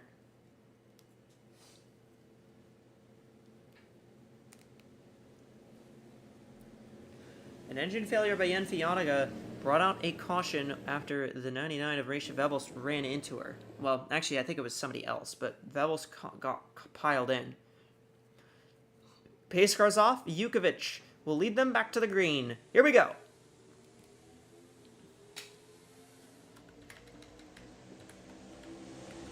Going 3 wide back here. There's Davison. Davison shuffled into the wall a little bit, but they're okay.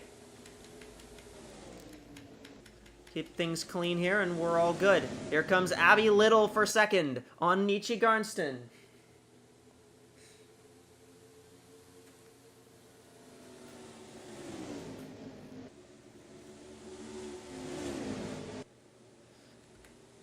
Yukovic gets in the fence just a tiny bit. Abby Little moves to second, and the 62, I think, may have a penalty. Yes, she does. Yukovic is coming down pit road. And the new leader is the 71. Abby Little out front.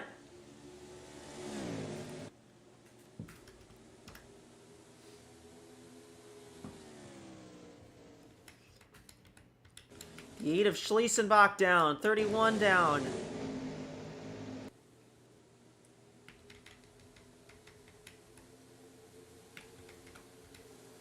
And what in the world is going on? Things have changed so much now.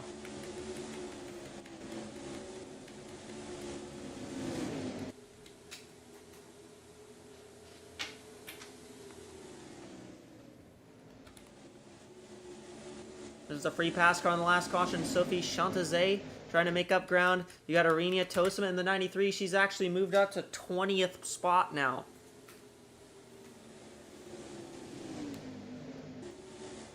Now for Abby Little, who has led a lap. That's a key bonus point. Yukovic is back out on track, but she's going to be at least 2 laps down here. 31 of Taylor Happman exited in front of the leaders. Nahil second. Yania Waterton has moved up to 4th.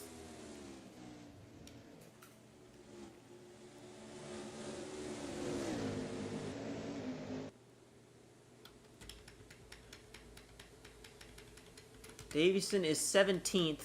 Bria Delod has back to 19th. So I think as it stands right now, the 13 of Yania Waterton is currently above the cut line.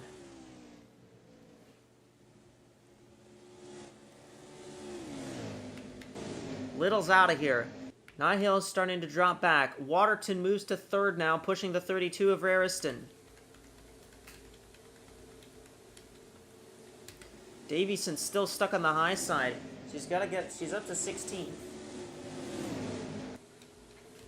I think she might end up losing that position here in a bit. Again, Breedalod 20th.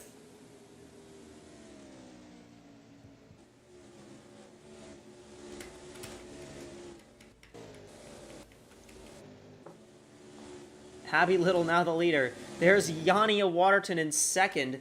Jocelyn Nighhill is third. As it stands, I think the driver who's led most of the laps so far, Halis Jukovic,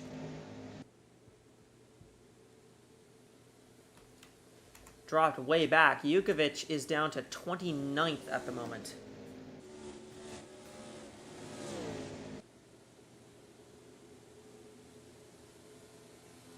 I do think at this point, kind of anything can happen to Jukovic and she would be fine.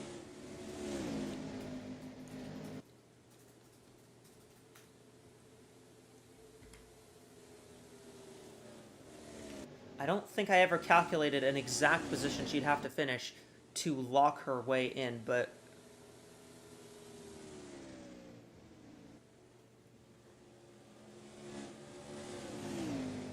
it was a pretty low one, and then let's see, we have about 34 cars running.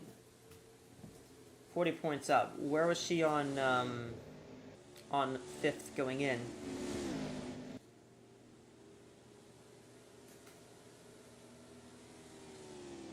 Yeah, 33 up on 5th, actually. And Little got on the fence there. Here comes the 13 of Yania Waterton on a charge right now.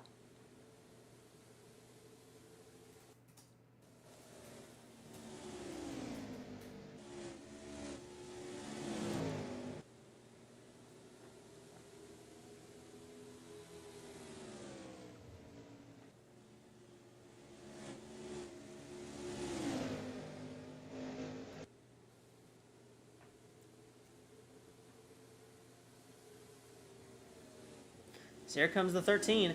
Yania Waterton looks to try to take the lead. She wants a bonus point.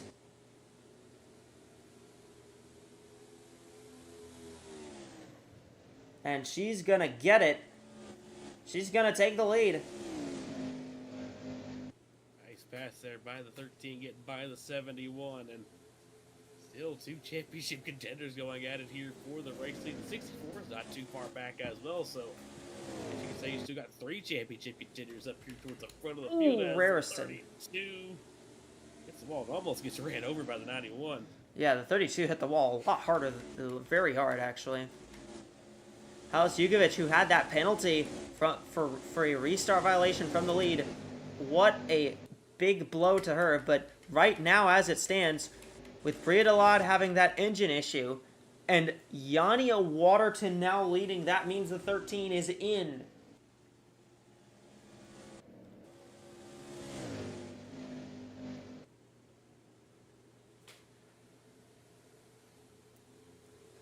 Oh, and by the way, I believe Jukovic would have to finish 29th or better to clinch a spot. So I did the math very briefly. I don't know if it's 100% correct, but that is my guess. So this one's moved to 19th, and Dalot is back to 20th. And Dalot now, it's kind of at the mercy of what may happen.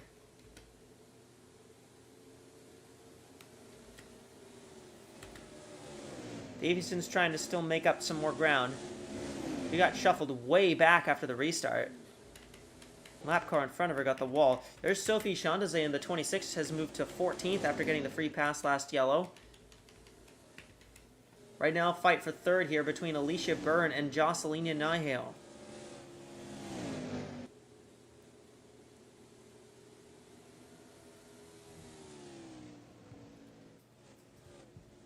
The 91 was really fast in the earlier stages of this race, and maybe making some adjustments as this race is going on, looking for some better pace here as the runs do go along. So I have to see if Byrne can maybe make their way back up here towards the front, because we know they have a fast car. It's been getting kind of shuffled out here over the course of the middle part of this race. How about this? It's the two cars that we kind of didn't really think much of going into the playoffs. These were two cars that were pretty low in the points.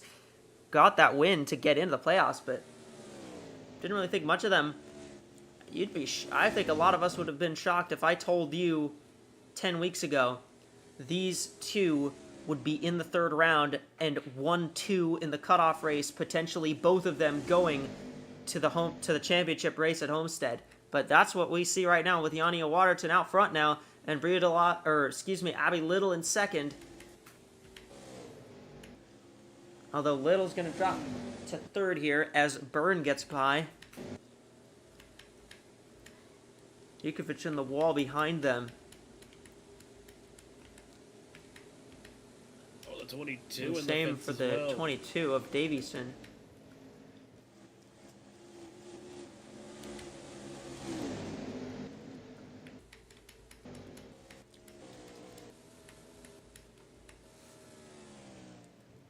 The 13 of Yania Waterton out front.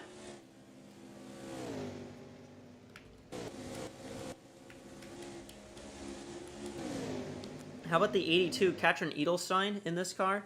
She tried to run pretty solidly yesterday. She got involved in a wreck on the first lap of the Continental race. Never really a factor.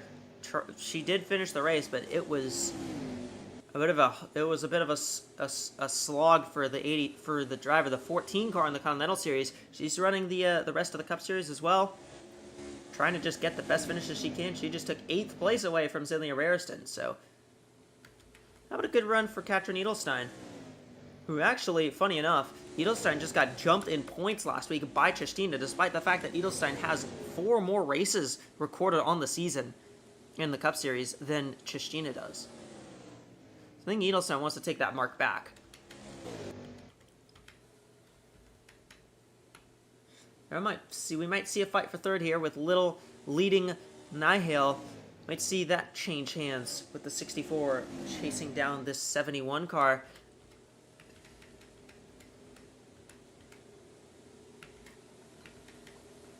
How about Sophie Chantazé, who's moved up into the top 10 after getting the free pass on the last caution? Rina Tosima still in 19th at the moment. Again, I think the 93 does have damage, but she's doing as best she can to continue running on the lead lap with as much speed as she can. And I think that's a valiant effort for someone who's still trying to get into that championship round. Driver who's won the most races this season, 4 races. But again, the driver who's won the most races in the Continental Series didn't make it to the championship round. Izzy Overman got eliminated last night. Rachel Ramos managed to shove her way into the final round.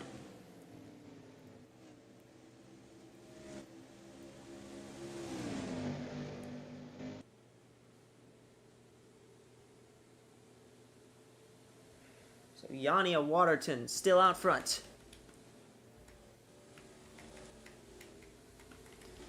It's Alicia Byrne in second, Abby Little in third. Oh, that's... A bit of a wall scrape. That wasn't as bad as I think it could have been. Jocelyn Nihil has taken third away from Abby Little. Isa Javida, our pole sitter, sitting 5th still. You got Michele Attica 6th, Angeli Rigatino 7th, Katrin Edelstein's 8th, Sophie Chantase's 9th, and you have Cynthia Raristow in 10th, although that is about to be a battle between her and Sky and Jetta.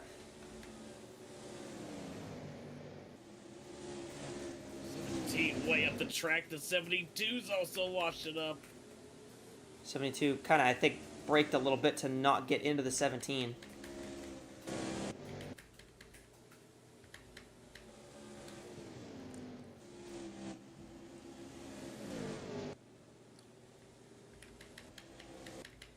There's the 22 of Andre Davison, who's dropped now back to 18th place. And again, not good for Davison.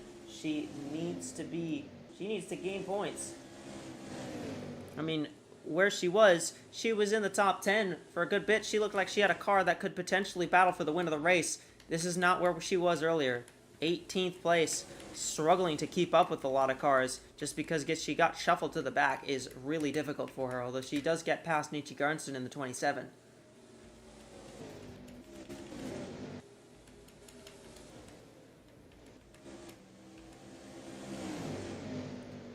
Halis Jukovic again running 28th at the moment, but still perfectly fine for Jukovic.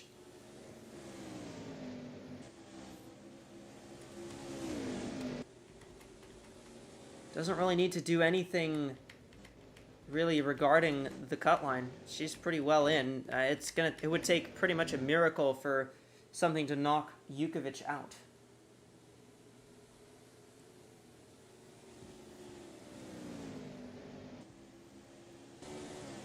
Yappy Malikson, who currently runs 28th? Let me check real quick. Or Yappy Malikson's 22nd at the moment, excuse me. Currently scored 26 points to the good. And in fact, that actually will probably increase to about... That's actually going to increase. That's 32 points to the good now.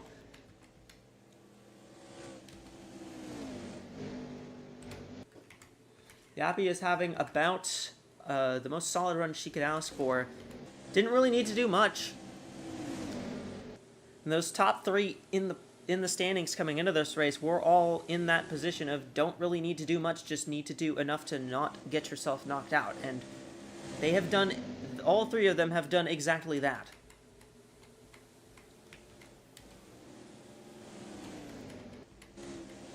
We've kind of entered a bit of a lull here at Rockingham right now. Just kind of not much happening with the leaders or with the points.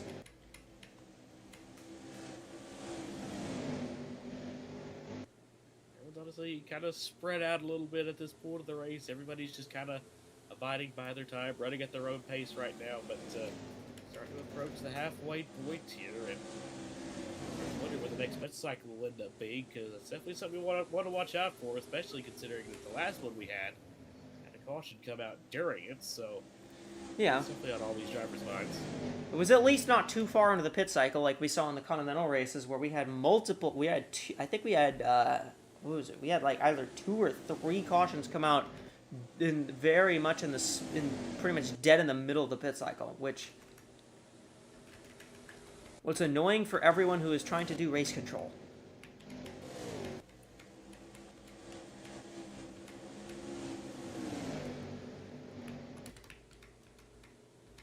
Sky and Jetta pretty well gone for 9th place right now. Janet Parkins has dropped back a considerable amount. 10th and 11th. Pretty far back.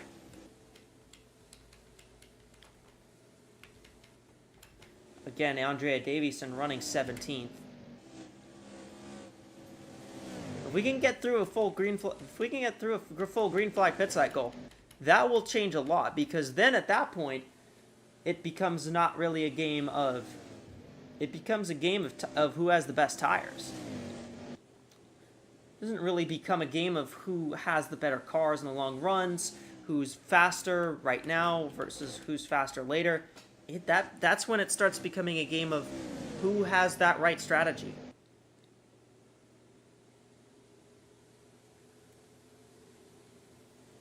It's definitely when tracks like Rockingham really tend to shine, especially once you get a bunch of cars, because kind of all on varying different kinds of strategy all at the same time, and everybody's just kind of, like I said earlier, running their own race, running at their own pace. And that's when it honestly usually gets super, super fun to just watch and see how everything unfolds.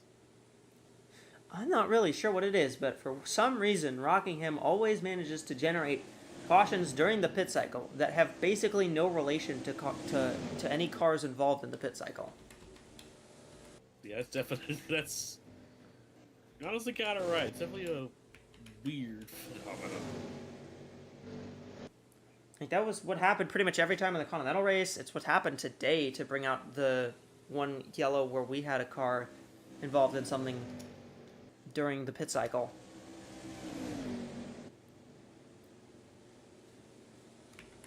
I mean, Jocelyn Nihil, who was involved in that incident, still running 4th. I mean, this 64 is not slow. She hasn't really been hurt that much by it, so...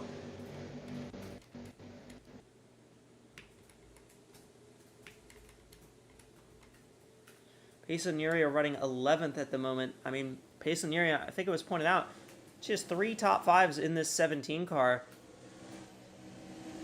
And since jumping into the car, that's Yuri's top 5s, which obviously the win at Watkins Glen, but she also finished in the top 5 at both Talladega and Atlanta. So Yuri has kind of become a force to be reckoned with, I feel.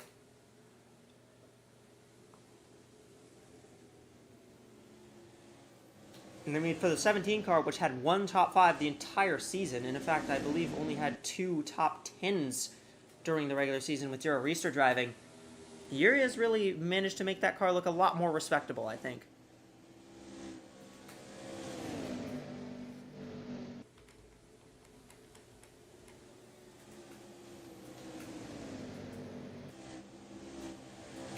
As Nihil just got shuffled big time. She's actually dropped back to 8th place now in the 64. In fact, she may end up losing more positions, although I think she can only really lose 1 in this group. Rina Tosima gonna drop a lap down. Tosima's actually fallen behind Bria Delod, so Delod's gained a position up to 19th. Tosima back to 20th, first car off the lead lap.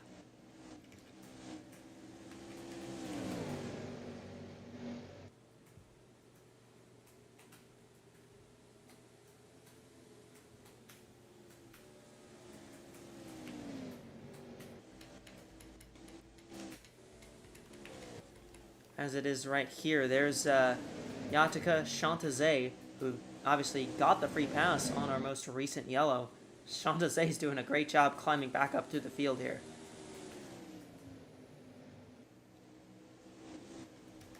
Let's see, when did they all pit last? Around lap 130 or 130, 125 or so. So I wouldn't be terribly surprised if we saw a pit cycle start opening up within the next 5 to 15 laps.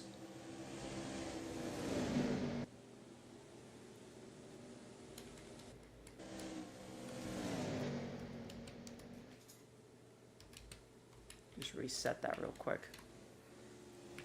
And Alicia Burns still sits about 2 seconds behind Yania Waterton.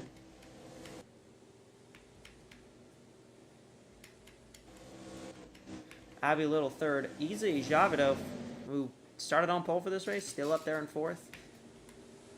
Yatika's 5th, and Jetta's 6th. Edelstein 7th. There's Chantaze in 8th, and Nihil in 9th. Might actually drop to 10th because here comes the 72 of Janet Parkings. We got a car on pit road. That is the 93 of Irina Tosima. So she's trying a bit of a, she's trying to kind of undercut it here to try and get out ahead of the leader.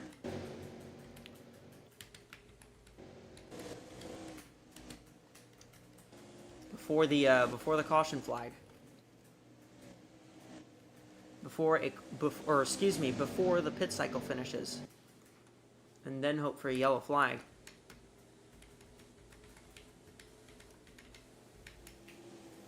Quite the bold strategy. I have to see kind of dividends that ends up paying out, but that should potentially start maybe bringing some drivers down here in these next couple laps at least.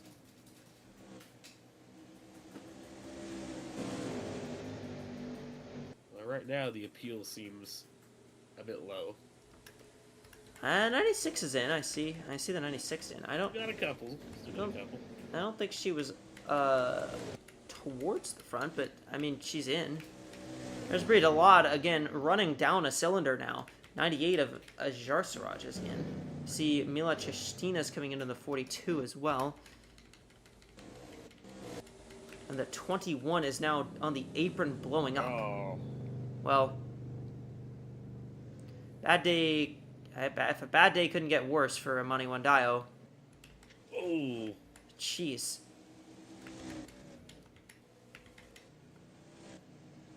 Hopefully this 21 car will be able to make it back to pit road, but I think she'll make it.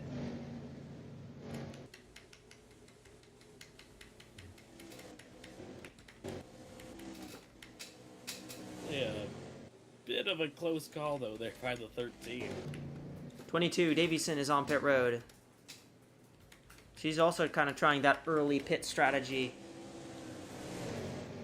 Watching the 93 of Tosima, who's just come off pit road, has the fresh tires. Trying to stay up high to get around as the 32 comes down pit road on the low side of the racetrack. I think this is where a lot of the accidents come from. We know Rockingham has quite a wide pit 71 window, so we got all these cars running out here on the racetrack on older tires as here comes the 71 down. 71, Abby Little trying to short run it, trying to undercut it. Got all these cars still out on the racetrack trying to get every ounce of rubber in those tires to their pit stop. And then you got guys like the 93 just came in, got some new fresh tires that are absolutely ripping around this racetrack. And the difference in 55. speed is just insane.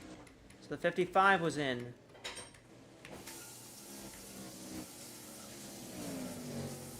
Two of his Javidas in. We're starting to see a lot of lead lappers coming down pit road. Halis Jukovic just got on the wall quite a bit there. Now the big chance here is you take that risk of doing the undercut, but you're also taking a risk that you're not gonna catch a stray caution that ruins your race.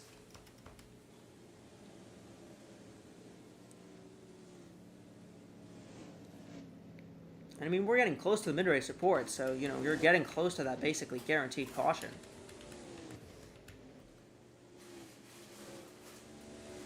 This is true. 31, Taylor Hathman just came in. I think she was off the lead lap. 15 is in. 55 is exiting pit road right now. And that's one thing I'm going to be very curious. How does the 55 look on fresh tires, despite the fact that she's down a cylinder? She still looks pretty. Still looks way faster. Here comes the 91. Alicia Byrne is in.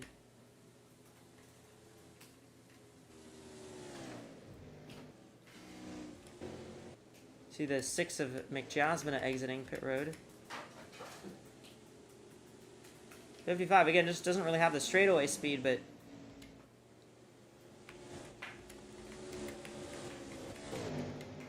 "13, Waterton is in. There's the 13. 13's going to come down here. 82, who's in second right now, comes in. Or excuse me, it was in third. The 92 of Yatica is still out there. I don't know who else really chose to stay out. The 26 of Chantaze did, actually.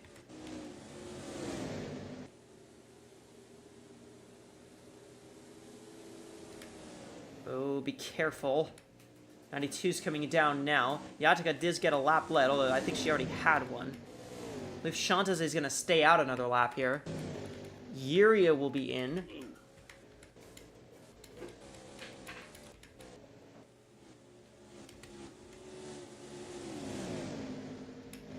We might end up staying green through this whole pit cycle, which would be pretty good. All things considered, Chantaze does lead a lap, and now she comes down pit road.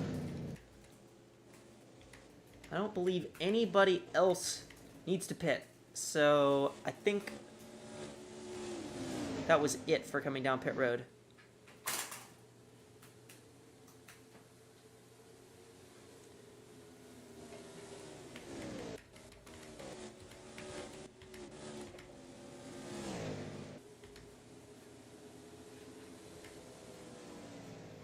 I'm not 100% certain on how things are going to cycle out.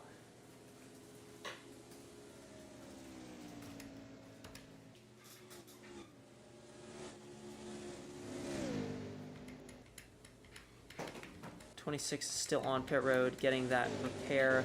13, I believe, is the leader.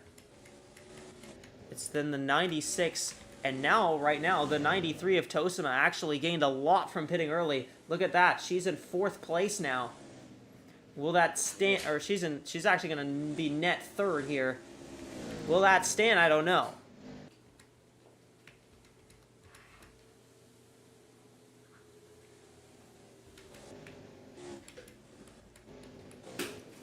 But everything's going to cycle through here.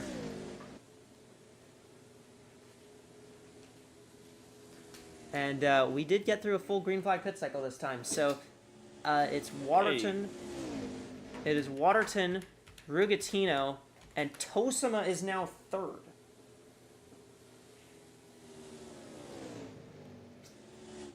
So Waterton the leader, Tosima 3rd, Little is 4th. The 64 of Nihil is 7th.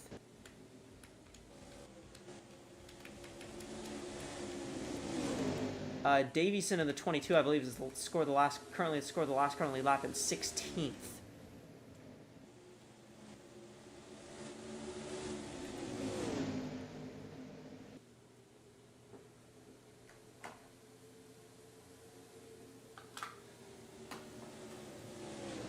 as we're 200 laps complete in this race. Still got a long way to go, so see how Zukovic is on pit road once again, and I think that's just because she's a little off cycle. 93's gone past by the 71 now.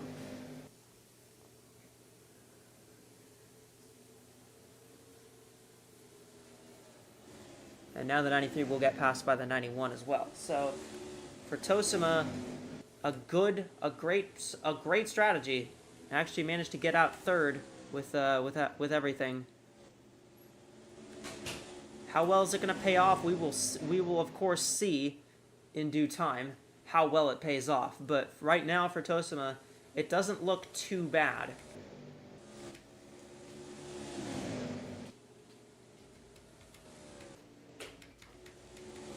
For Yania Waterton, it looks excellent. 7-second lead right now.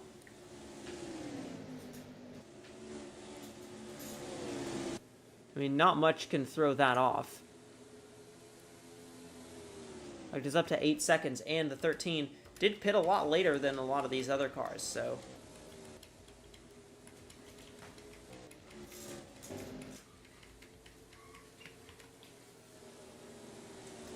As we get towards our halfway point... Well, actually, we're already at that. We've actually gone past the halfway point quite a bit ago. There's Andrea Davison. I believe that is 4th position with between her and Cinlia Rariston. So we're going to see how that shakes out. Yania Waterton is the leader. We've got Rashi and Ellie down in the studio. They're going to take us away for our FanDuel mid-race report from the FanDuel Fan Studio. You two, take it away down there. What do you got as we enter the closing stages of this race?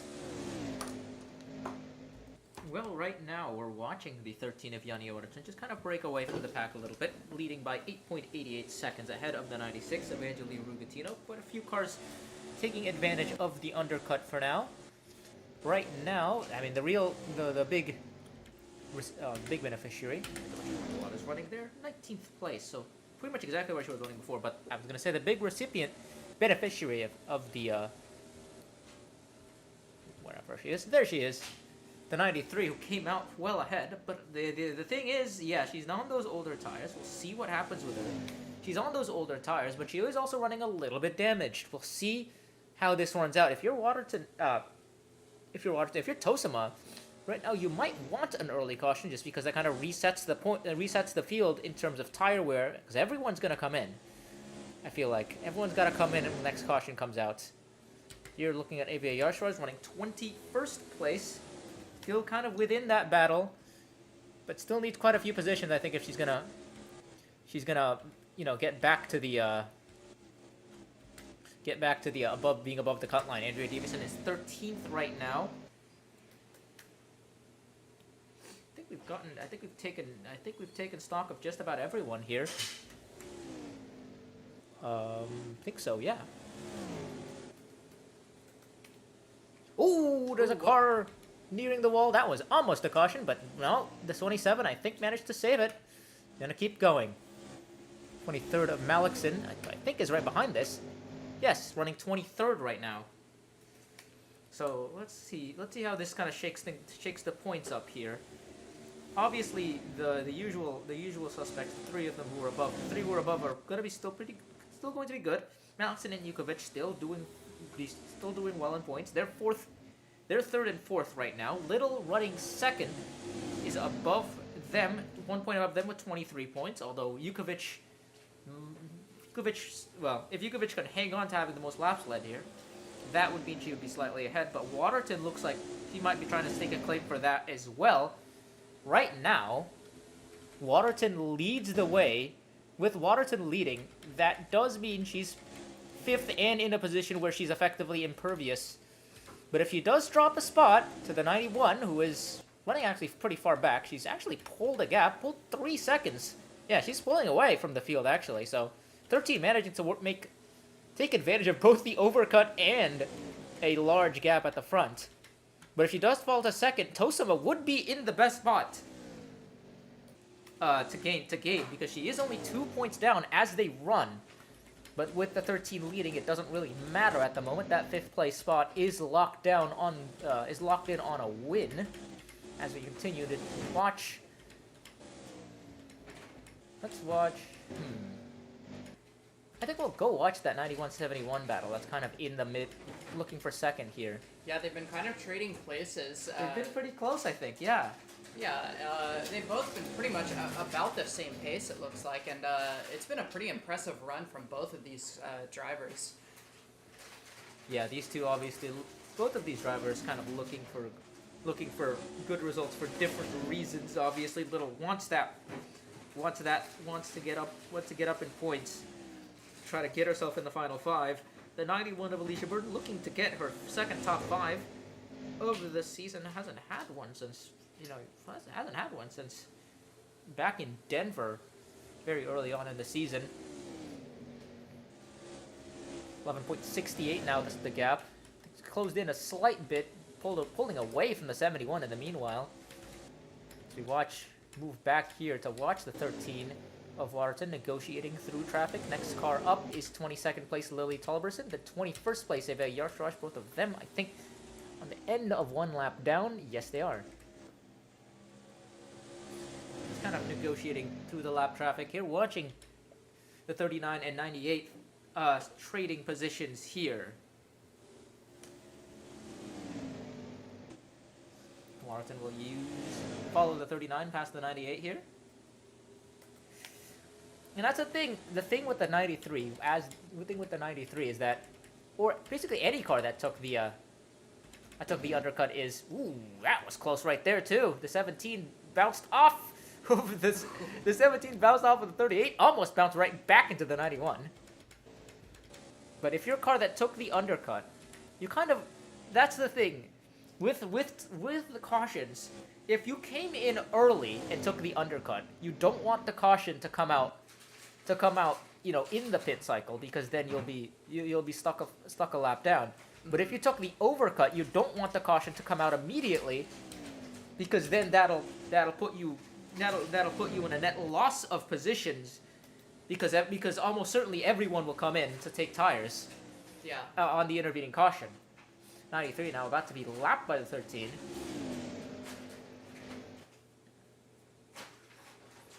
39 continuing just kind of 13 kind of just continuing to follow the 39 here. This won't be a change for position as the 39 is a lap behind the 93. But I think the next car for position for Waterton is Chantose all the way back here, so still quite a long time before they get to the before the 93 will lose another spot. Looking back at our battle for second here. 91 kind of pulling a little bit, lost a bit of ground now because of the traffic density in this part of the racetrack. Very yeah, it's pretty dense here. Yeah, and all these guys are on similar strategies too. 96, another one of those cars that kind of came in earlier, whose tire wear is starting to drop off now. That's the driver you would want to see a caution fairly soon here, down to 5th, about to be 6th here, with the 82 of Edelstein now making her way to the inside. Yeah, I've been watching the 96 as well, and she's been on some decent pace too. She's been up in the top 10-ish area for almost as long as I could remember. She's been kind of benefiting from all of the cautions and from just her own positioning, and that's another car I would keep my eyes on still. She's been running pretty decent. Yeah, as we watch Nihil here move to the inside, look to grab 6th place away. Nihil doing the best, I think, of the trio of drivers who came in with a large points cushion, has been in the top 10 pretty much all day. Sits 41 points above the cut line right now, just kind of running a clean race basically. 16 Sky and Jetta in 8th place. Janet Parking's with a decent run, and Isa Javier, your Pulsar, is still in the top 10 as well. That's all the cars on the lead lap right now, actually. Just like that, we've circled right back to the 13 of Yania Waterton. Right now, if you're Waterton, you're technically in on the win and the point. What would you be looking to do here if you're Waterton? how would you kind of take in the rest of the race strategy-wise? It does appear that going a little bit later has worked for the 13 here, and she has a lot of time. She has a lot of time to work with, so obviously the loss of time that comes immediately after taking the overcut, I should say she has the gap to make that work right now if you were to go green. If you were to go green the rest of the way, but of course this race we've seen our fair share of cautions already, so Yeah, we've seen a little bit more cautions than I was expecting, but the racing overall has been very clean, and the race has gone pretty much as I expected. yeah, these two cars battling for 9th and to be on the tail end of the lead lap here. Parking's working the outside on exit well. Javra not quite as quick there on the corner. Waterston's going to go to her inside. It's going to be 3 wide. Waterston's going to take care of both of them at once. Just like that, there's 8 cars left on the lead lap. 96 next up. There's the 55 with the lot, still in 20th place. Kind of running her own race as well. I think she's also 1 lap down. Yeah, tail end of 1 lap down right now. On the verge of being 2 down. Yeah, and that, She would be 10 points back as they run on Malakson. So, approximately, she'd need to be 11th, I think, if Waterton fell back. yeah, and that little engine incident that happened to her really cost her. Yeah, she's running hobbled here. She's running with a cylinder down. It's been a valiant run despite this. The 55 still in the top 20, kind of working the car to the best of her abilities. Looking here, this battle here, this is for, well, effectively 5th place with the 34. 31 kind of an intervening car in between, but 6th and 7th right here, the 16 and 64. And Jetta with a good run as well, running in the top 10. Bunch of Atlantic cars, pair of Atlantic cars here. The runner-up from last week, Justina running 25th, Edelstein up to 4th. I think starting to close on the 71 to 91. I feel like that might be our car to watch later on this run. 3 is running 16th, yeah.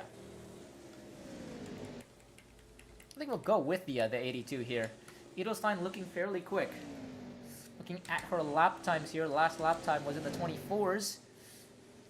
So that tire wear starting to wear out a little bit. Actually, want to check the lap time of the 13 as well. Kind of we're kind of heading towards the midpoint of this run, I want to say. There she is. Oh, the 64 is smoking. And that was a car I was just thinking I was looking out for. Yeah. Well, that kind of throws a wrench into things again. That's the second of the two.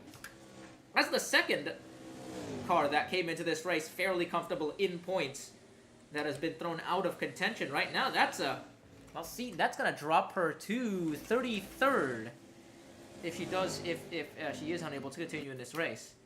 That was a car I was like, That wow. still puts her well with that would still put her well in though with how many cars are out of contention already, out of running already. That might not be too bad regardless. We'll see. We'll have to see. I think they need to have there would need to be basically a series of converging events, basically. But even with the 13 leading, I don't necessarily think that ends the 64's run. But that's not a position she'd want to find herself in, as she now can't really do anything. Just kind of has to watch the rest of the race here. That's gonna be really unfortunate. Yeah, she was a car I was like, oh wow, she's been in the top 5. She's been in the top 5 most of the ways, yeah. Yeah, she was one of my possible picks. And now we're down to 6 cars left on the lead lap here. Just like that, even fewer cars. The 13 continuing to put more cars a lap down.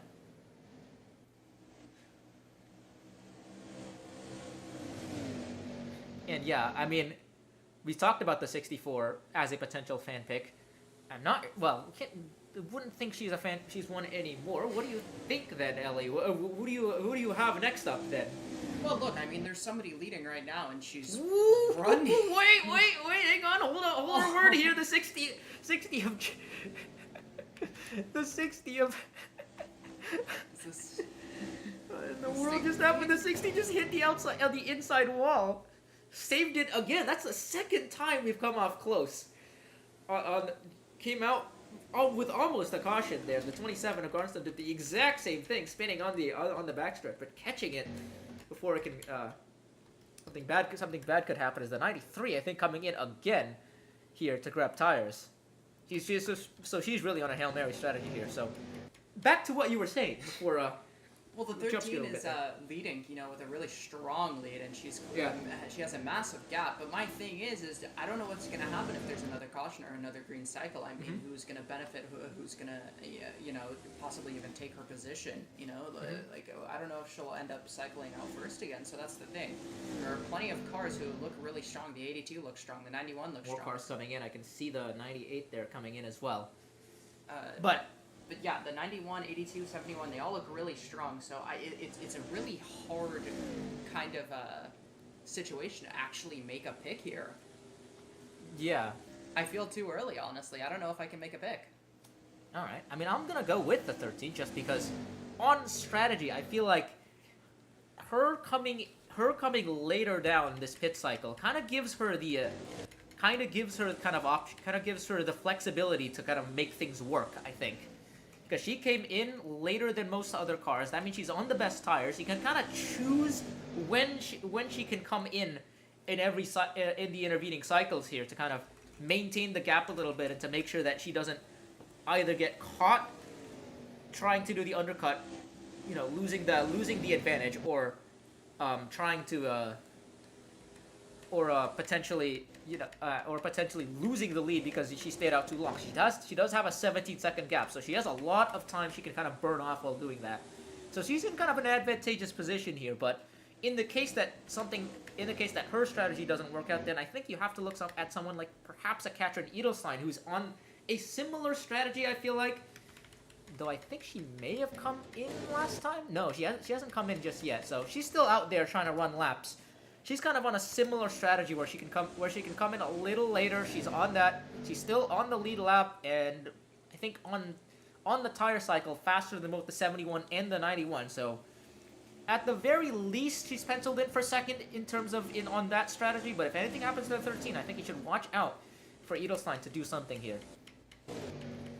And with that, in the middle of this pit cycle, we'll hand things over back to the booth with Echo and Caleb will kind of dissect the rest of the race for us here. But big developments, of course. The 64, I believe, out of the race. Still in the playoffs as things stand, but in a much worse position than she was before. Yeah, and with all that, do you have a FanDuel fan pick, Caleb, as we get back to running here from Rockingham?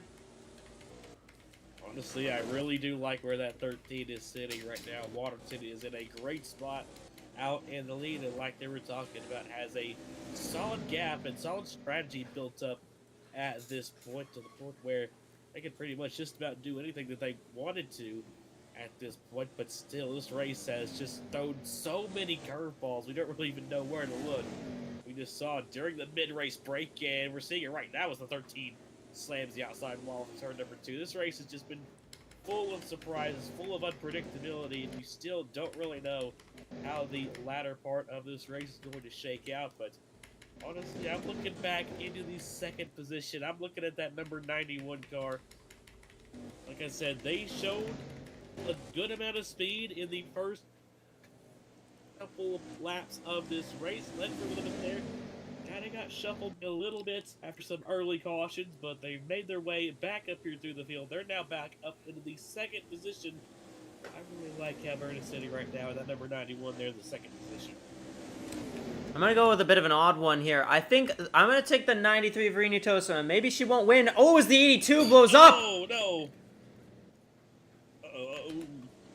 Well, as I was saying, I think the 93 of Verena Tosma is in a good position. She's on that alternate strategy right now, pitting as early as she can. I think maybe it might not be enough to win, but it may be just enough to overcome her issues to get into the final round. And I think that's what I'm going to gamble on here, is Irina Tosma looks like she has a great car. If she can get on that on a different cycle than everybody else. And there is way too much happening.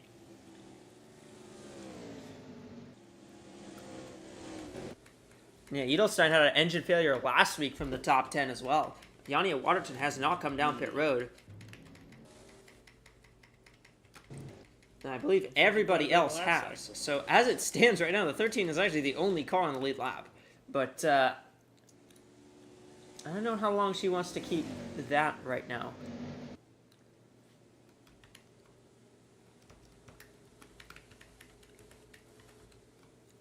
They probably could do whatever they want, felt like strategy-wise, though, in the 13 camp, so...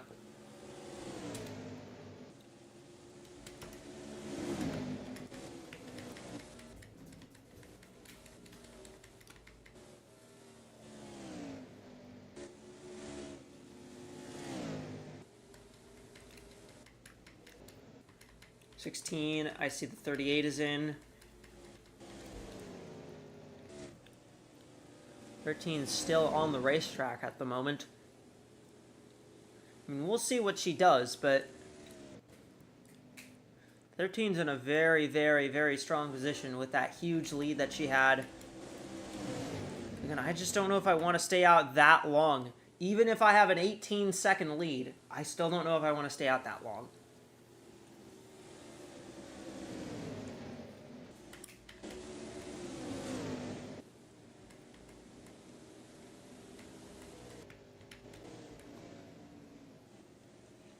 Yeah, and, you know, at some point you get to the point where you're so slow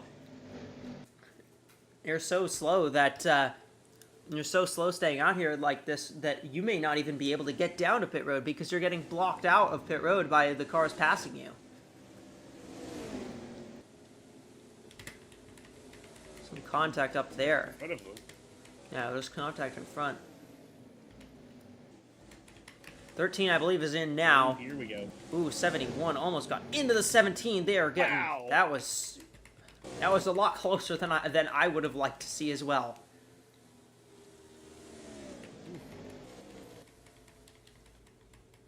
Thirteen. Oh, 13. that's not 13 has trouble getting in her pit stall with the 23 not good. exiting. She does manage to get in. 26 is now down pit road.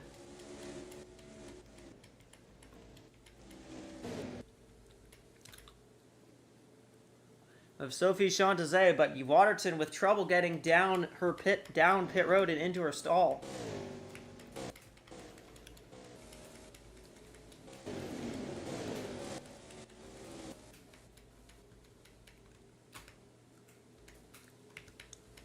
Thirteen's taking a while to do damage repair there on pit road as well, so... Caution! Caution is out! Caution!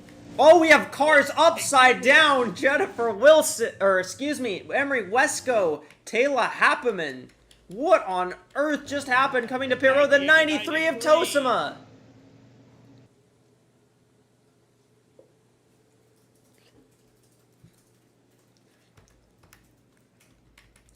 And at some point you knew that the pit cycles were gonna do that.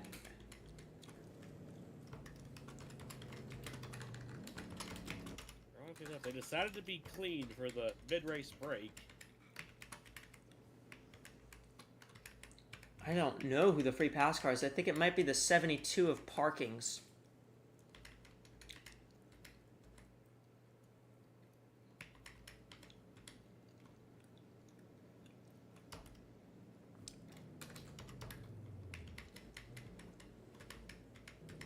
$39 of Talberson.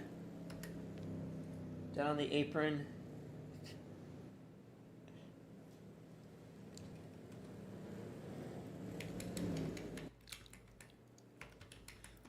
Arena Tosima with just big damage.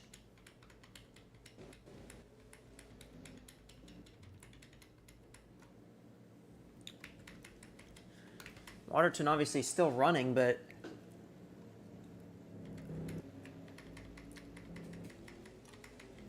What on earth just happened?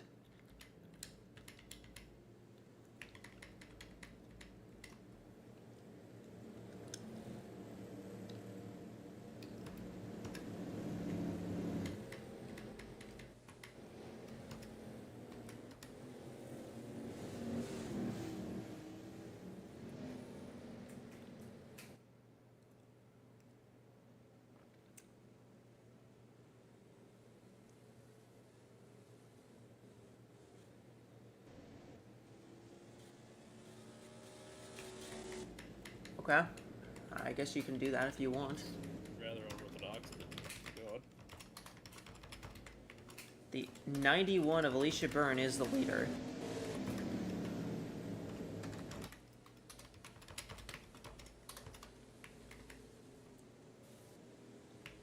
We have, what, 7 cars in the lead lap?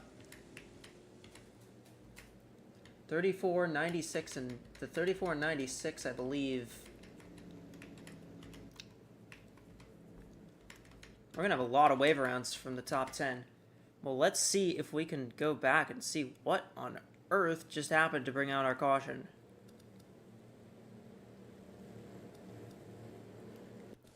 There's a 60 of Jennifer Wilson, of Emery Wesco. I did that again.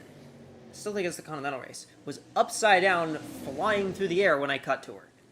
Yappy Malikson might have... Was it the 23 that merges out? Oh, the 60's trying to pit, and the 23 gets into the 60. And then there's a track blocked. Tosima nowhere to go. And jeez... I think the 60's coming down sliding down the banking as the 31 hits her.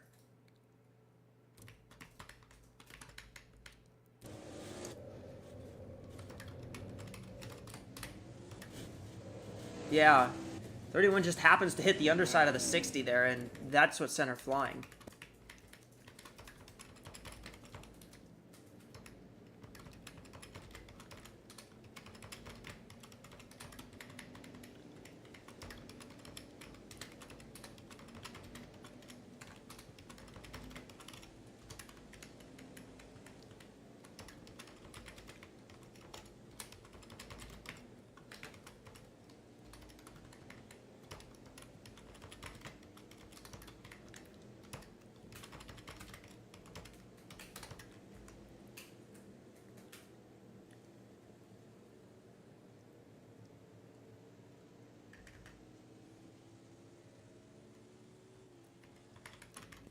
So now we officially do have the, yeah,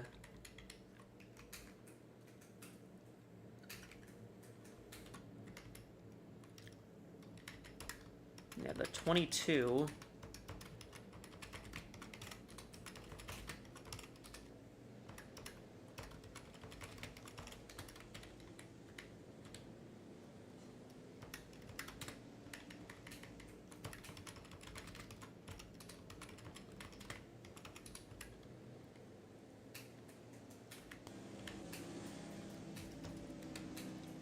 So they've done a special restart procedure. If there's a caution in the middle of a pit cycle, cars that go back to the free pass car will also be waved around if they're in the top. If they are lap down cars, regardless of the rule book. So that's been the new change that they've implemented. They implemented that in the Continental race yesterday, and they've implemented it again today. Green flag is out. Alicia Byrne is the leader. Waterton is second. Little third.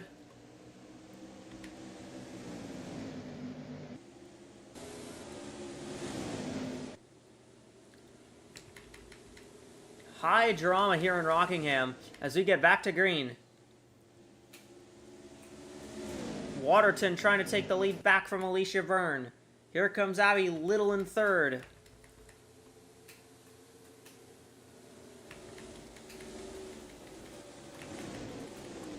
Andrea Davison in the 22 back on the lead lap after getting kind of shuffled. There's 17 cars now on the lead lap as things stand, so we get another caution. We could see it change even more. Waterton back to the lead in the 13 car. Back up to second in the 71, the 91. Burn down a couple spots here on this restart. There's Sky and Jetta up to fourth as the 34 getting into the outside wall back there and getting trained there down the back straightaway. By the way, Halis Jukovic in the 62 is back in the lead lap. Remember she was, remember how she kind of got that restart penalty earlier on? She's back on the lead lap, so it's not over at all for the 62.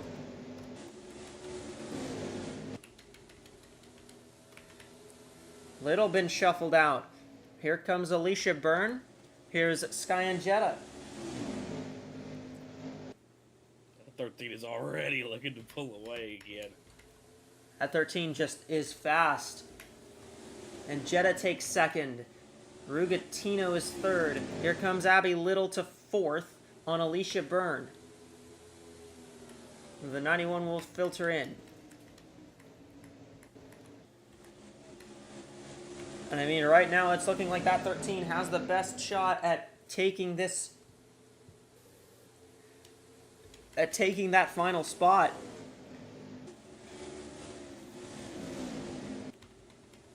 Oh, the 13 is slow! Waterton is slowing down! Did she hit the wall or something? I thought she had a mechanical issue or something, but she seems fine now. That car was really slow. Almost like it was coming to pit road slow. Yeah, I don't know if she just absolutely knocked the wall down off it too. It looked like she's got her momentum built back up now, but I don't know what happened there. She's under pressure as it stands. Here's the 16 of Ingetta right behind her. 96, 71, 91 to the top 5.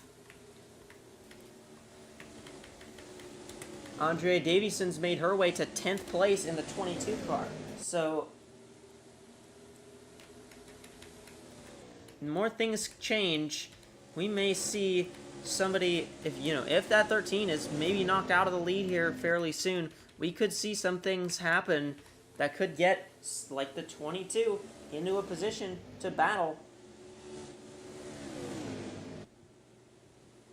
Only 8 points behind the 13 points-wise right now, although keep in mind the 13 winning would make the points irrelevant.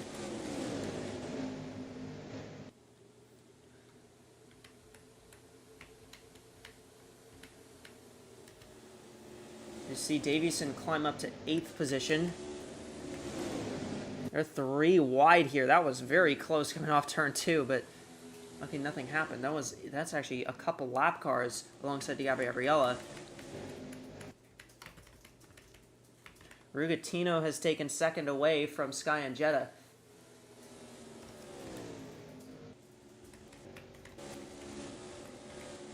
Man, I had a moment of panic in my heart for Yania Waterton. I thought she had something happen. I mean, for her saying thankfully it was just a wall hit, but 93 is going to be 27th, and the 98 is 29th. So I believe as it stands, we can officially say Halis Jukovic has clinched her position in the championship round. So the 62 doesn't really need to do anything other than finish this race now, and she will be in. Well, she doesn't even need to do anything. She could just retire right now, and she'll be in at Homestead. Everybody else still got some work, but not a terribly high amount of work.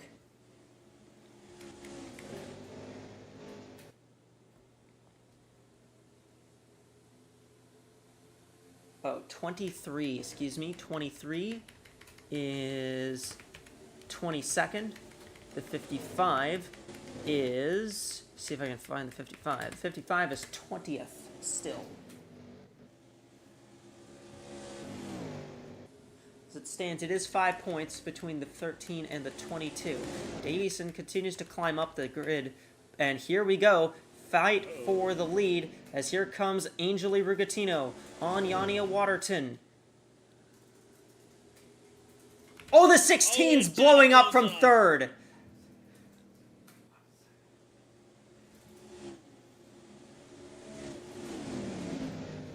And, well, remember what I was saying earlier in the race about how Sky and Jetta needs to finish runs like this, and this is the kind of thing that has been killing every good run she's had.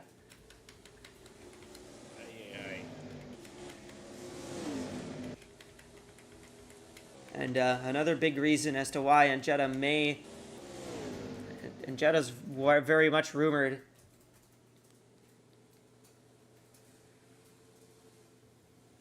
to be leaving this team.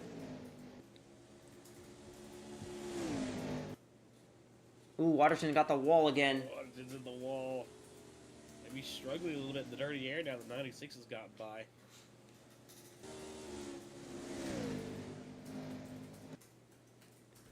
Yeah, that 13's kind of starting to struggle a little bit now. She's dropped to second, but again, right now, as it stands, she's still in, I'm pretty sure. She's dropped to second place now. Andrea Davieson's moved to fifth now. So it's 2 points between these two now, as it stands. And Davieson trying to close that margin even further. Trying to take fourth away from Byrne.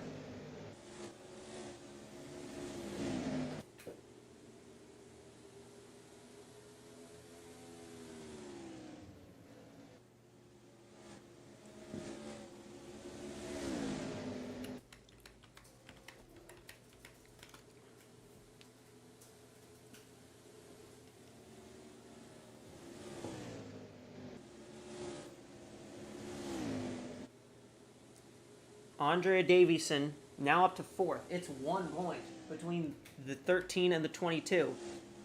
Now the 22 would still have to be ahead of the 13. The 13 would have its best finish for tiebreak, and where these two are running in this race would be their best finish of the round. Absolutely no question about it.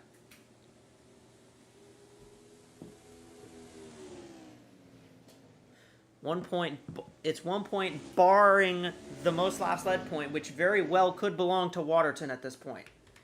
But Jukovic is starting to make a charge as well. Jukovic is taken second. Waterton and Davieson now tied. But again, the 13 does have that couple extra points maybe in the bank of most laps led as it stands. Angeli Rugatino in the 96 car currently holds the lead.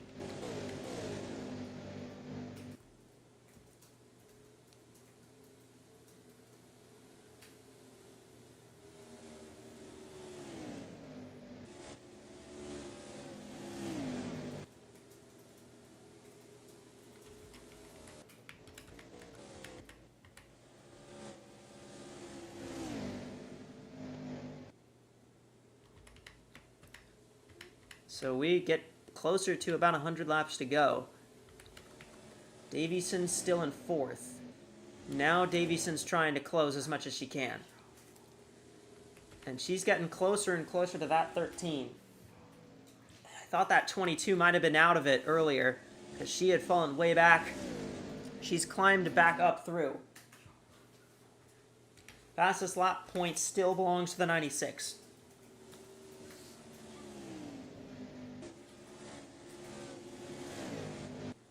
$13, bit out of line there, but still hanging on to it. Abby Little sitting 7th.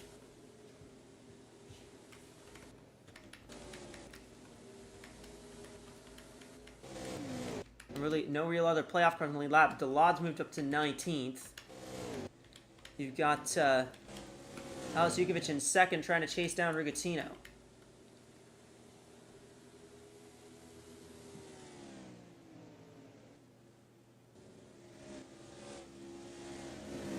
For Davieson, the one thing as well that's hurting her is that she does not have a lap led at all.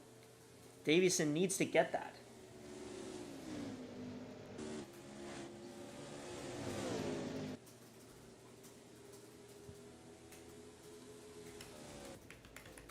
I mean, Davieson needs a lot of Davieson just needs every point she can get at this point. One at Charlotte, one at Oregon. 2 tracks that are pretty similar, and 2 tracks that are great signs of what's to come when you go to Homestead next week for the championship. But Davieson has to get it done here at Rockingham, otherwise her season is over.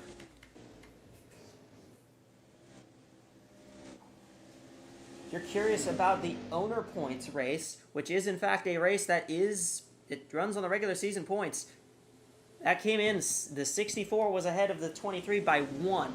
The 23 would have the lead in that, but the 62 is running second, and she was 24 behind. So the 62 may actually have the lead there, as here goes the pass for third. Andrea Davieson has gone by Yania Waterton for the third position, and that means the 22 is ahead of the 13, barring the most laps led points. which, keep in mind, is worth 2, not 1.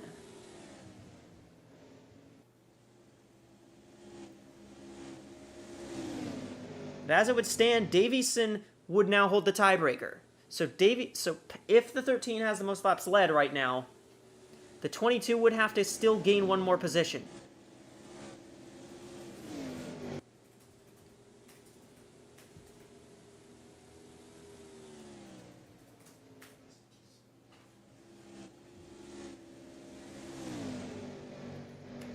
And I feel like we get closer and closer to seeing that the 13 has those points.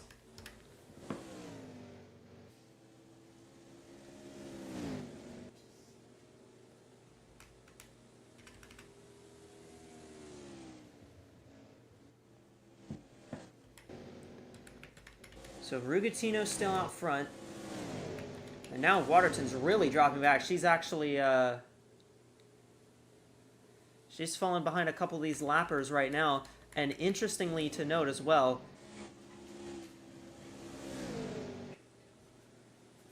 actually as it stands, Davison and Waterton, if Waterton has the most laps led point, would be tied. Davison would have the tiebreaker, obviously, because of better finishing position here. It's running 3rd right now. But it is close.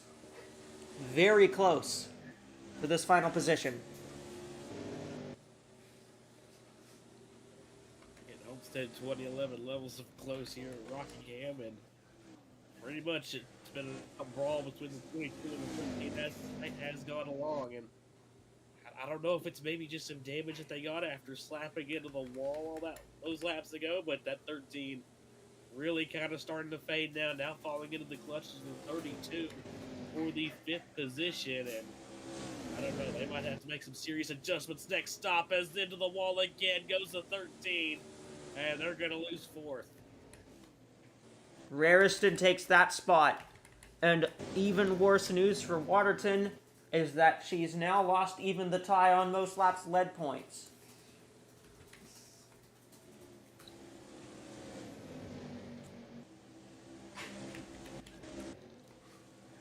Nietzsche Garnston right now running 6th. That's a pretty solid run for Garnston, who was pretty far back in the field, running well back, actually running with the 22 levels of far back in the field. 62 making her way around the 55 of Bria Delade. See Davison trying to make up some ground. Davison now trying to get through the 55, who, again, off pace, but just trying to hang on and gain as much as she can. But for Bria Delade, it's just not really enough right now.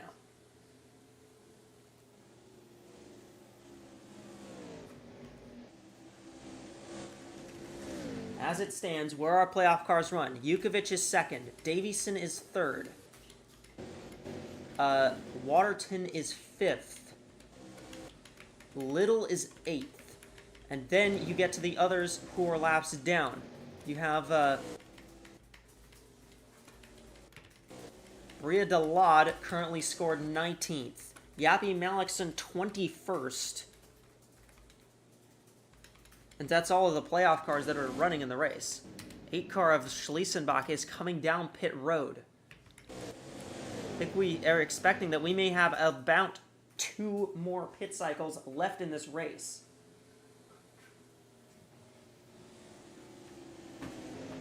Ellie, do you got a report on Sky and Jetta on her situation?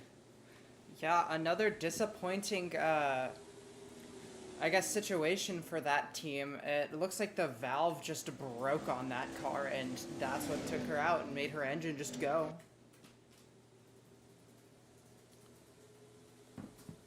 We have a battle for 2nd here, by the way. The 22 has closed up to the 62.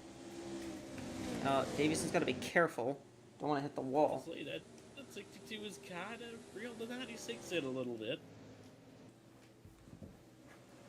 Maybe have a 3-horse battle for the leader before we get to the cycle stops. Parkings has just come down pit road.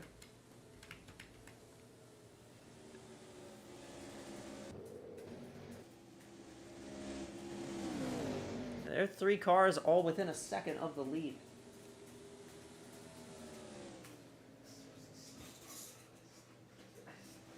Angeli Rugatino's still out front at the moment.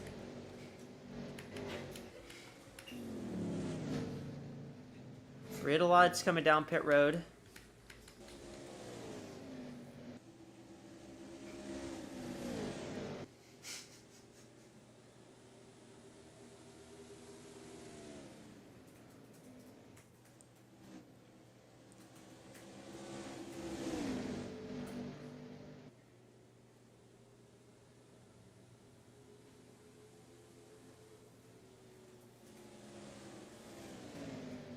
So Halis Jukovic right now in second, but there might be a challenge very soon. In fact, the challenge might come now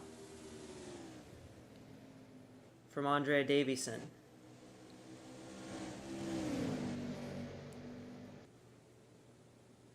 Peeking. Yeah, she's going to go for it. There we go. Quarter panel here into turn number 1, side by side.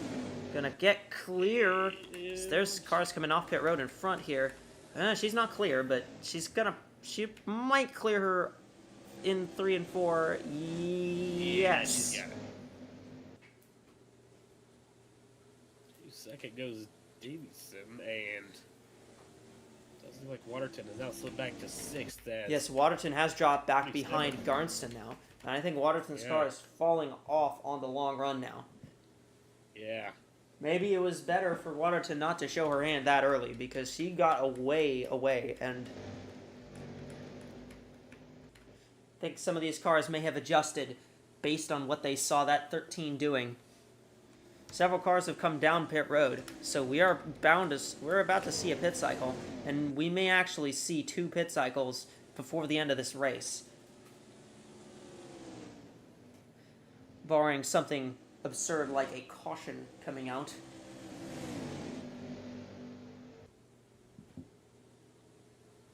Knock on wood. Yeah.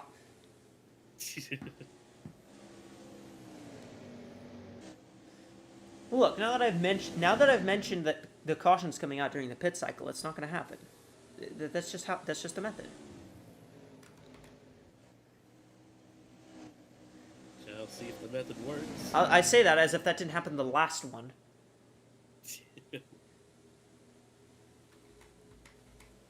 Alicia Byrne is in. Here we go. That's a car that was on the lead lap.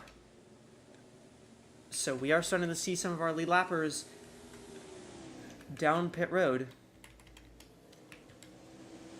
Jukovic still fighting with Davison here.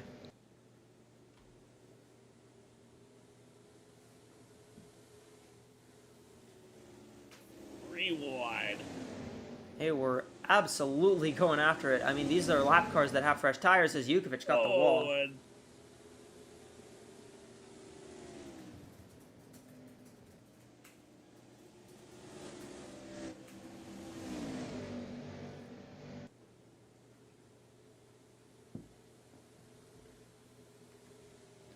Davison back to second. Rugatino's still leading.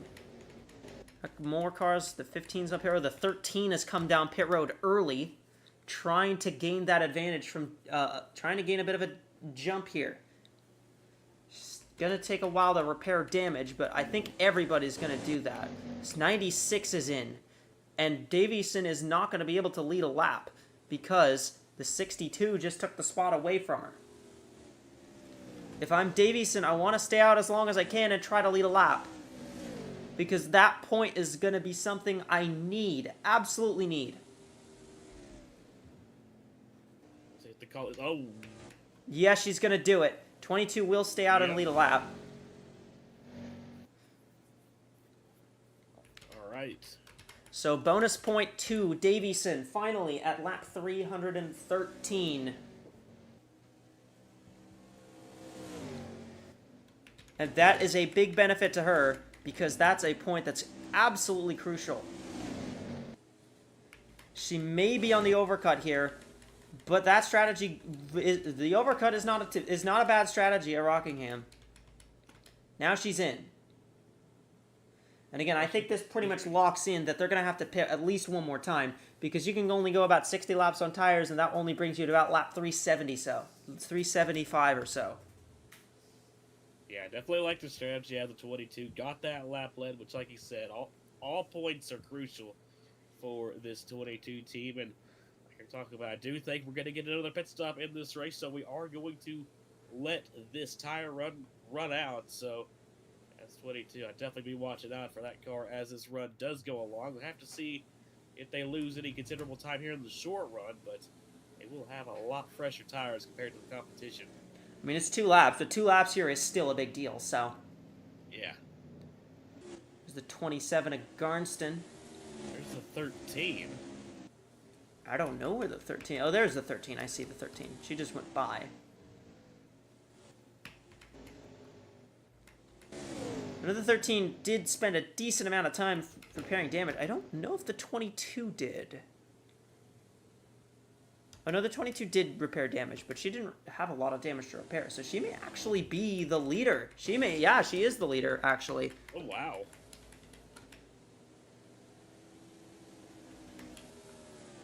I think that's going to cycle out quite perfectly, actually, for Davison. She spent the least time repairing damage, and as a result, that means the 22 of Andrea Davison is going to be the leader.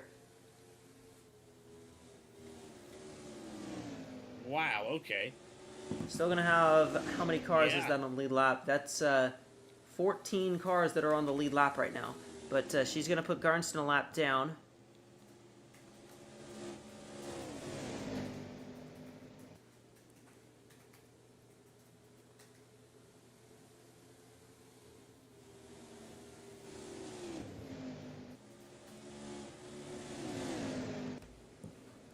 Now, interestingly, the Rugatino is still second. Where is the 13? The 13, I don't even know where the 13 is. There she is. She's back in 12th. 12th.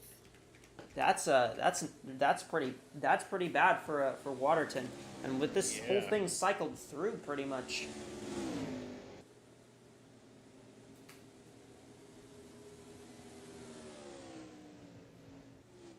You've got to kind of just try to run things out, right?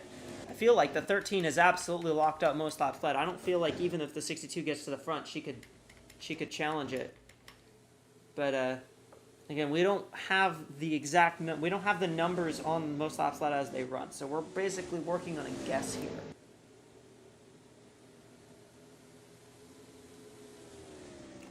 Davison kind of driving away.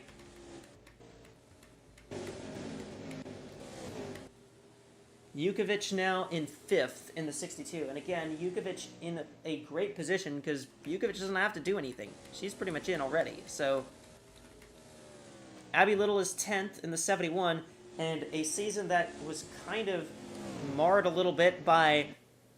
She just didn't run well very much through the regular season. Right now, running in the top 10 and about to make her way into the championship round and have a shot at the title.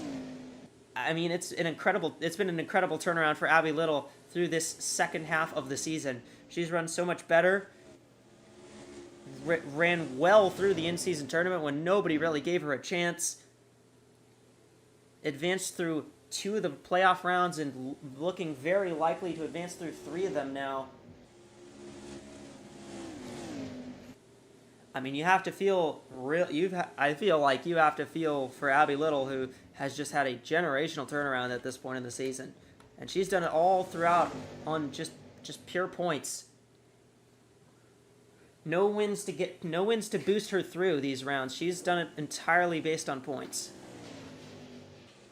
Abby Little's definitely had quite the adventurous championship campaign, to say the least. Like you said, it's just been really consistent, just really hauling in the points and able to make it here to this penultimate round and in a critical position, doing everything just right, having a really great race here, running inside the top 10. Don't need to be completely perfect, just need to bring the car home in a solid position from where they were sitting coming into this race, and they're doing just that right now, running in there. Still got to bring it home, but Abby Little definitely looking really, really solid, at least as of right now, to make it the final round of the championship. And we're looking at Davieson's teammate right now, Yappy Malikson, who, again, Yappy Malikson also has had a really good season, despite the fact she's running 22nd in this race, hasn't really run well really all race. Yappy Malikson still has a great run. She was 31 points to the good coming into this race. So she didn't really need to do much. No wins all season for Yappy Malington, but that hasn't mattered. She has been on top of the point standings throughout most of the season. It's been the same for Jocelyn Nihil, but Nihil's not in this race right now. Yania Waterton really needs to make something happen in that 13 car. She's about the only one I think left that has a chance to get through. Because the 55 is well off pace. And the 98, 18, and 93 are all out of the race right now, so...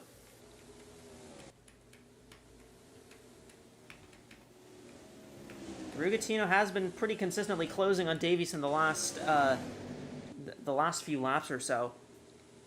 But for Davison, I think at this point, you don't want to chance it. You don't really need to chance anything if you're the 22 car. You're well ahead on points. Even if you lose the lead, you're still well ahead on points. There's no really need to risk anything right now, like you're talking about. I got that lap led. He's got some laps led now under his belt. He's got a good track position right now, currently leading this race, and while the 96 is running him down, he's still probably exactly where he wants to be. And looking ahead, he's got the 13 pretty much right in his windshield. So she's got the 13 pretty close to her. I mean, Andrea Davison is she's doing a good job. She's doing exactly what she needs to do. The 19 of Arlen Hanstrom has come down pit road. Not 100% certain on that. We will see if we can figure out what's happening to Hanstrom. Rigatino in second, and then third place, Jukovic is 10 seconds behind the lead. So that's down to 9.9. But Davison is out front of Rigatino by a second and 1.3 seconds. I mean, Davison, I don't think she'll even lose. I don't think she can lose further than second, really. Unless this car has some kind of mechanical issue, which I really hope it doesn't.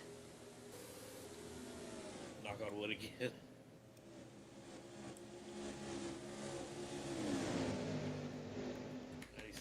Doing a lot of closer and closer. Doing a lot of wood knocking today. Yeah. Make sure that lumber is sturdy.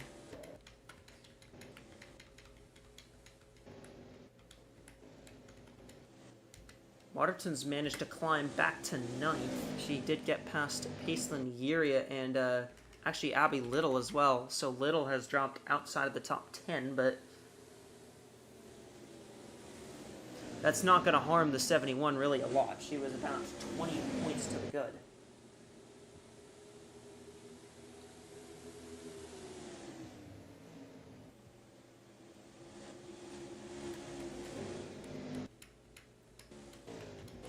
Actually, the 13 has just passed Janet Parkins to get to 8th position, so could see a battle for the lead fairly soon. With the 22 caught up. 22's caught up in a lot of lap traffic at the moment, actually. Wow. In fact, she's about to put the 71 of Little a lap down. We'll just fall a lap down. 17 as well, so almost you're up inside the top 10. I think she actually is inside the top 10 now for the lap down cars. Oh, no, she's not. That was actually the 17 fall to 11th there. Ooh, 71 in the wall.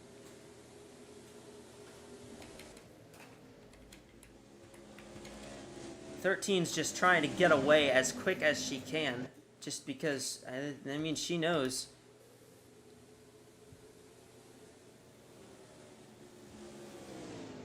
She knows she's got to do something.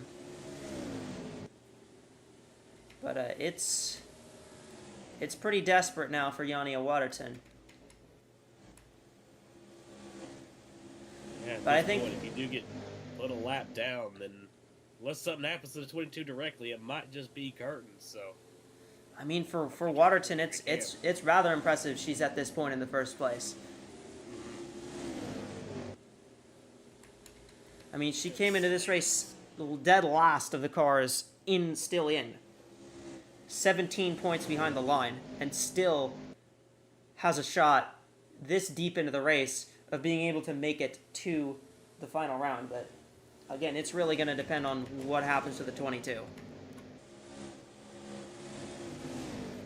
If the 22 keeps leading, I mean, it's obviously it's a wash.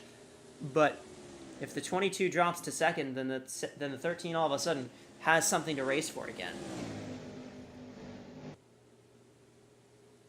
96 is all over the 22 now. 96 is caught right up to Davison.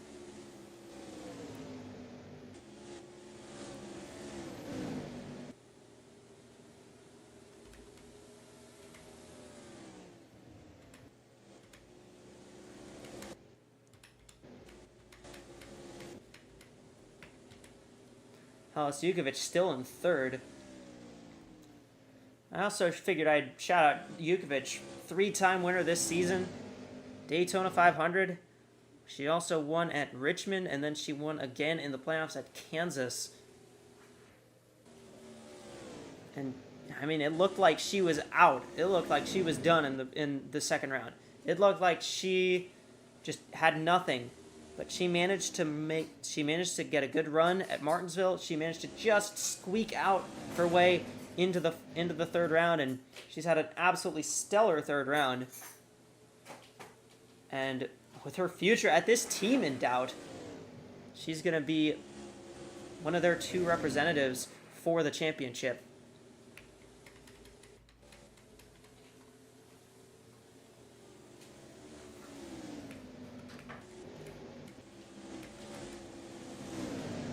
Davison puts a lap car between her and Rigatino. Tristina got the wall enough to the point where I was concerned that she was gonna spin.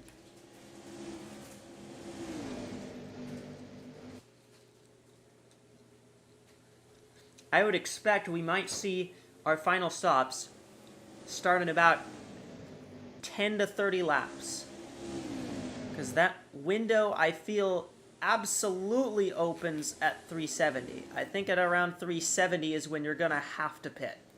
I could see cars coming in before then, trying to maybe just get a little bit of that undercut advantage. At the alternative, I could maybe see some cars try to run the whole thing. Who knows what's going to happen here coming to the end. It's a very interesting strategy run.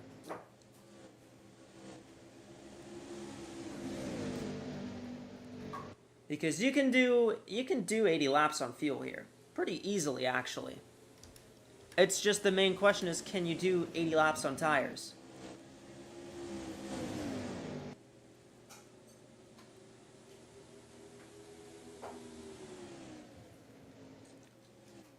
And I think most people would probably tell you, no, you can't do 80 laps on tires at Rockingham. But someone's going to try it.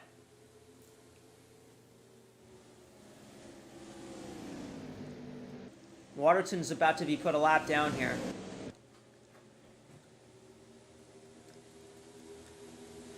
Waterton's tough on the outside. She's moved up to 6th.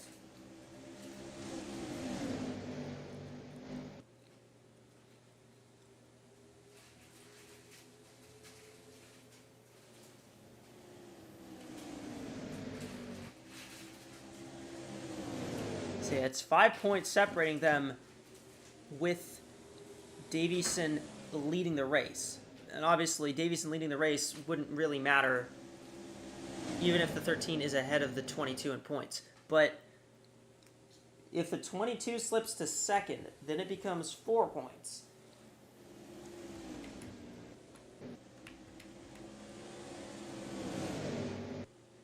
And that's a gap that I don't think is entirely out of the question for the 13 to make up. Although the 13 did just lose 6th place to Cinlia Rariston. Though she might get it right back, taking it away from Abriella. 55, Rita Lott, I see, has come down pit road. So, again, she was one of the early takers last time. She's trying to just gain as much as she can via the undercut at the moment. It's desperation time for Delade, who's the only car running below the cut line that isn't the 13. We saw this in the Continental race as well, where I think Vinny Schultz tried this. Catcher Needlestein was trying this. A bunch of cars were just trying. They were just trying to make it the undercut advantage work.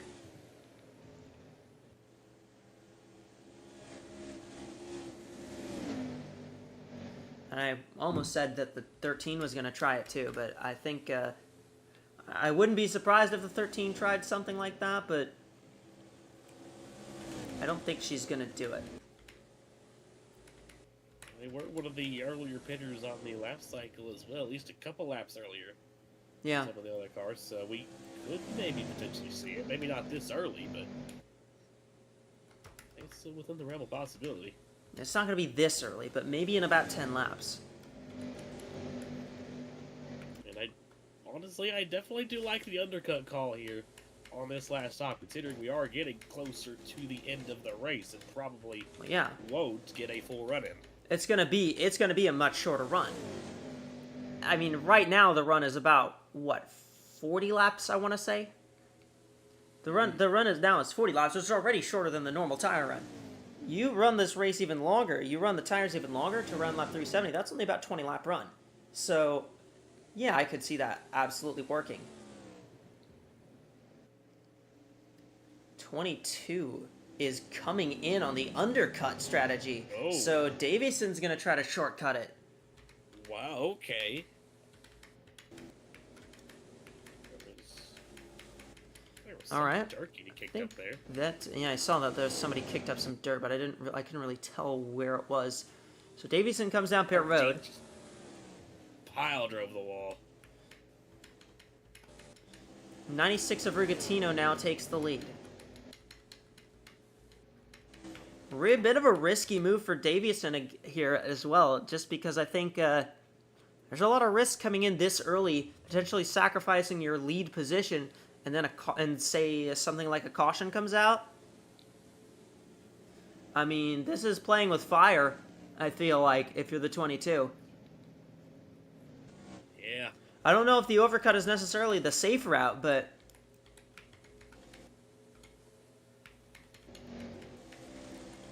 I feel like at least staying out longer would have definitely been safer for the 22, and especially if that may have brought out a caution with her almost into the 2 of Ize Javida. 71 of Abby Little's come down pit road. Yeah, you're already running the risk of getting a caution out when you're now multiple laps down. Don't be the caution yourself. No, that would be absolutely the worst thing you could do.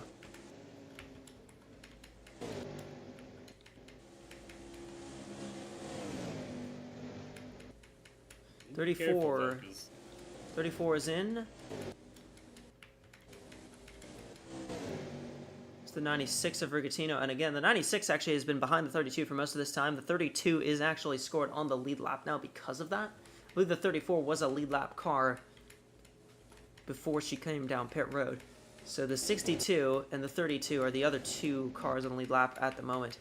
As Barino's in the 3.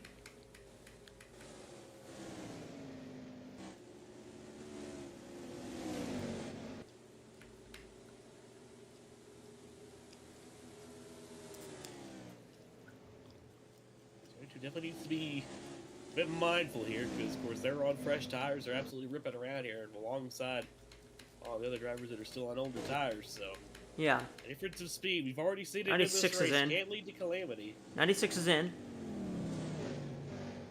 Yeah. So See if that's 62 decides to stay out or follow suit. 62 is very far back, but it looks like the 62 is going to stay out here. Staying out.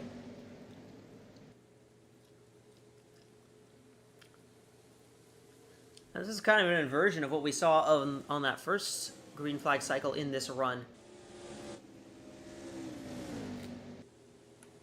I think the 62 stayed out. I think the 62 came in early and the 22 went out long, and we're kind of seeing the inverse of that.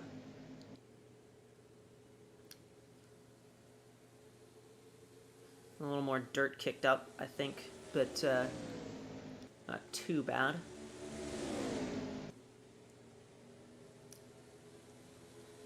Ironically, the 62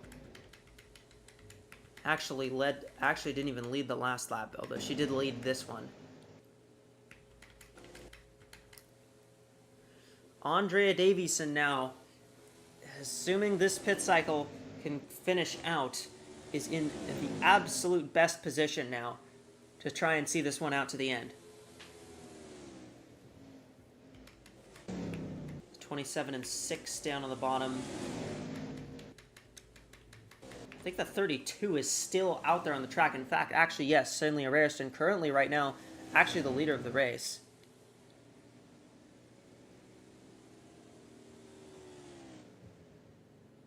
And I think she's coming down pit road now. So Rairston trying to get a lap led. Funny enough about Cynthia Rairston is that Cynthia Rairston has yet to finish outside of the top 10 since she was eliminated from the playoffs. She got knocked out round 1, and she hasn't finished worse than 8th since then in the 5 races. So, I mean, Rairston's locked in. Unfortunately, she locked in a little too late.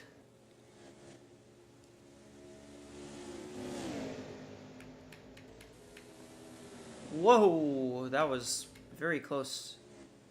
Very close quarters with Waterton and Little and Parkings there. Davison is the leader once again in the 22 car.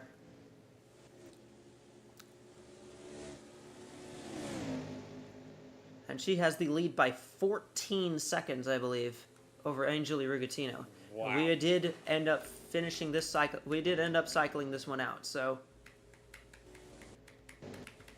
32 is still on pit road for quite a while here, actually.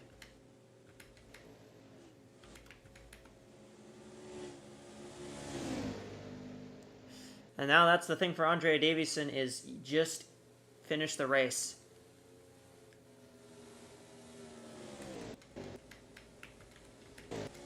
Just finish it out.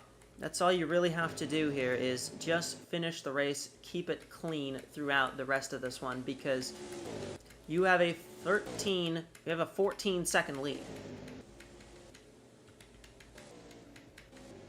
This is not the kind of lead you want to burn up your equipment over.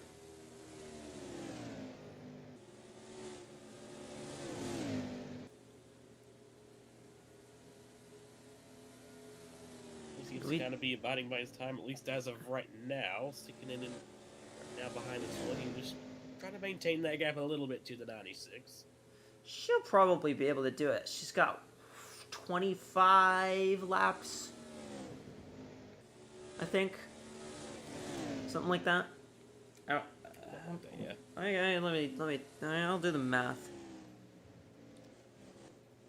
That's 26 laps. That's close enough.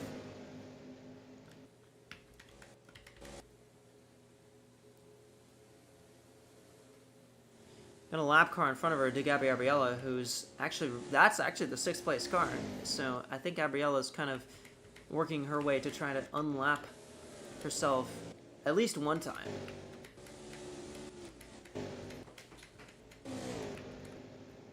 But it's been a lot of this race has just been pit strategy. It's Davison out front.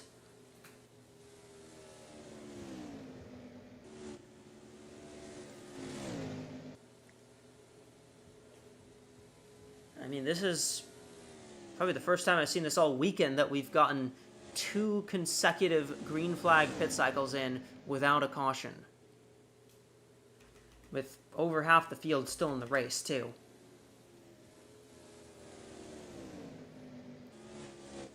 So we're really breaking new barriers here.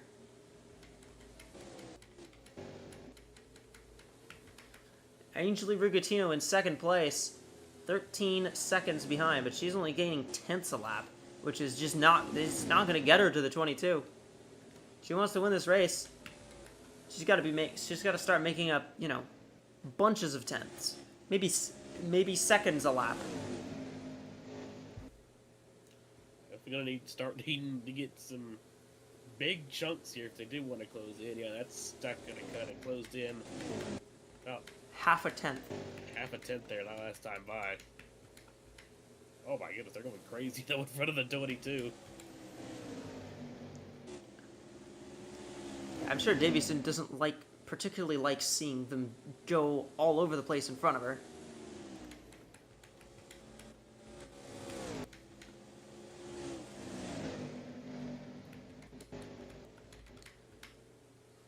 Davison got shuffled to the end of the line after this in this round. 15 consecutive top 20 finishes. It was something that I talked about a lot. She had such a good run of momentum going, and it just got completely shattered this round. 27th and 30th, her finishes at Laguna Seca and Atlanta, respectively. She needed a miracle. She is getting that miracle right now. She is, as long as she can hang on, she will be able to win her way back into the championship round and fight for a title at Homestead. After so many thought she might be out, she might put her nose right back in the midst of that fight.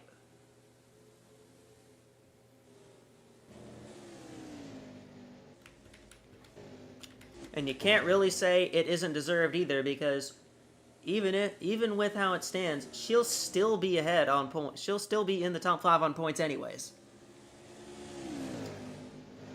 Davison just had an amazing performance when it mattered. No, yeah, absolutely. This has undoubtedly been a huge clutch performance from that number 22 team.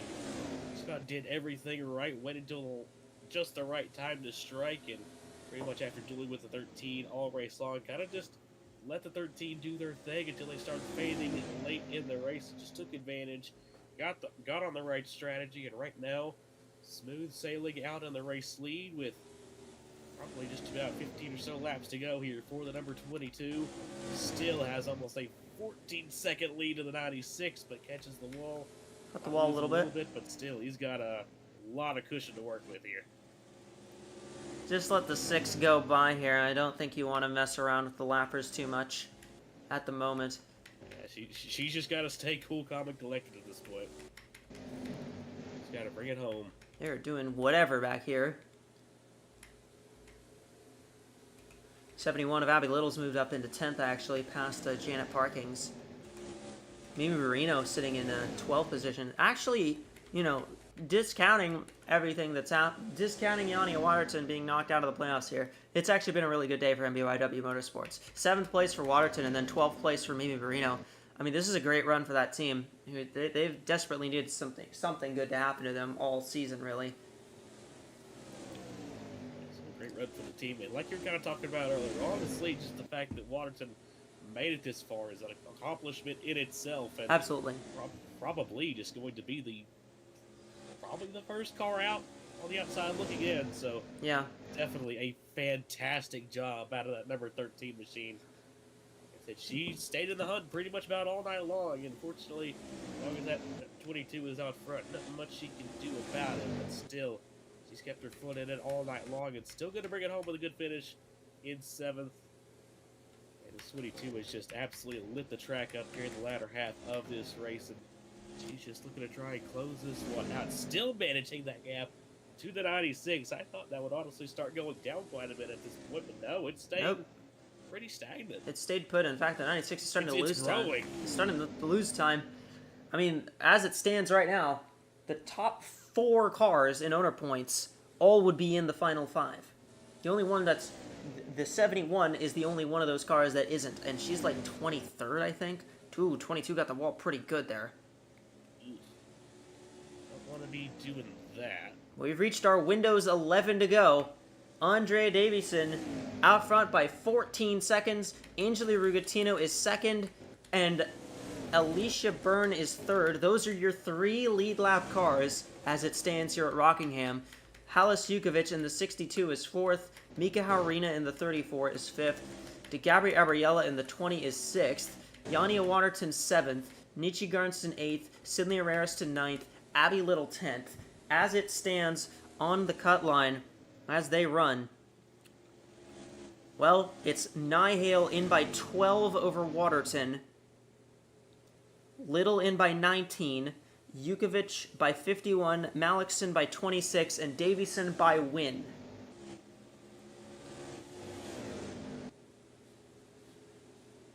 Although Davison would be 6 points ahead of the 13 regardless of if the win was automatic advancement or not.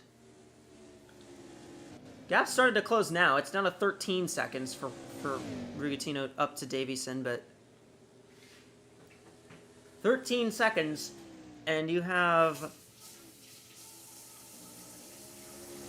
8 laps to do something is, well, it's 12 and a half seconds now, but that gap, you have 8 laps to do something. It's just not happening.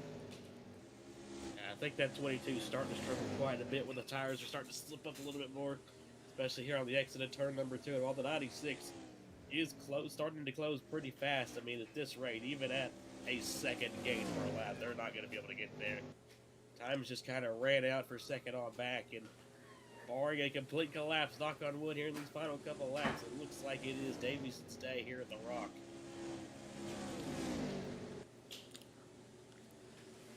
And what a story it is for Davieson if she can pull this off, which seems increasingly likely that she'll do so. Rugatino, second.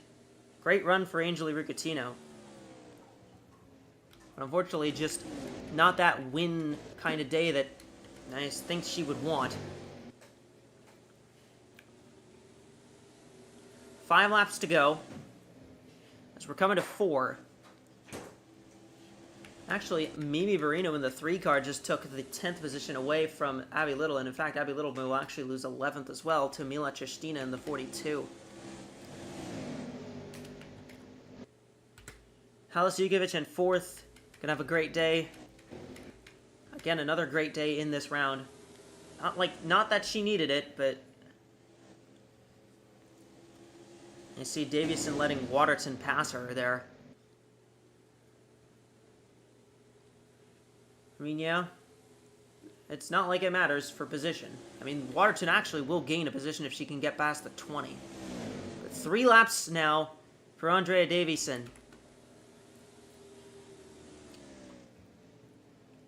And she will complete the Hail Mary pass.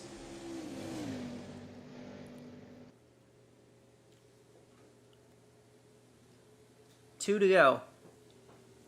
And this 22, she just caught fire late in the season, caught fire throughout the playoffs, won at Oregon a few weeks ago. It looked like she was dead in the water, but she fooled everyone. Car on coming down pit road, that's the 8 of Schlesenbach, who I think ran out of fuel or something. White flag, 1 to go for Davieson as we get to the finish here in Rockingham. 20 car gets in the wall in front of her, but I don't think she cares. Wreck on the last lap. Wouldn't have been her fault if it happened like that, but it's not going to matter. Andrea Davieson, with a clutch performance, wins in Rockingham, and she's through to the championship round. And somewhere back there will be the 96. There she is. There it is. 11.2 seconds back for Angeli Rugatino. Alicia Byrne finishes 3rd. 91. 3 cars setting up on the lead lap. Wow. Well, what a race.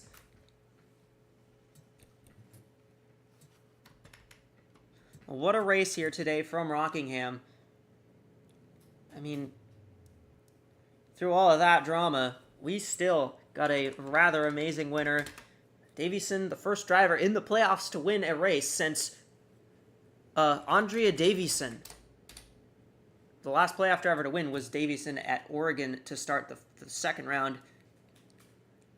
She did it again in a very, very timely manner here at Rockingham. What are your thoughts, and what do you think we can expect from Homestead next week? Definitely quite the fun race here from the Rockingham Speedway, and honestly, just one of the main reasons why I like this track so much is it's one of those racetracks that really demands nothing but the best from the drivers that take to up tie banks, and definitely saw that here tonight. I mean, like you said, just 3 cars finishing here on the lead lap, and overall, it was a really fun race. There's a lot of drivers out there just trying to manhandle their cars around this racetrack, trying to keep it off the wall just about all night long. It definitely saw some calamity in this race as well. Shame for all the drivers that ended up having to retire from the race, especially those who were with championship pursuits. But My goodness, what a clutch performance there by Andrea Davison, getting the race victory. And like you said, kind of a Hail Mary pass there by the number 22. It's honestly kind of surprising. The two drivers that were the most out of it, I guess you could say, heading into this race in the point standings are the two that we saw going after it for the a spot in the championship all night long. And it was definitely a fun battle there between the 22 and the 13. Still have to give Waterton a lot of credit.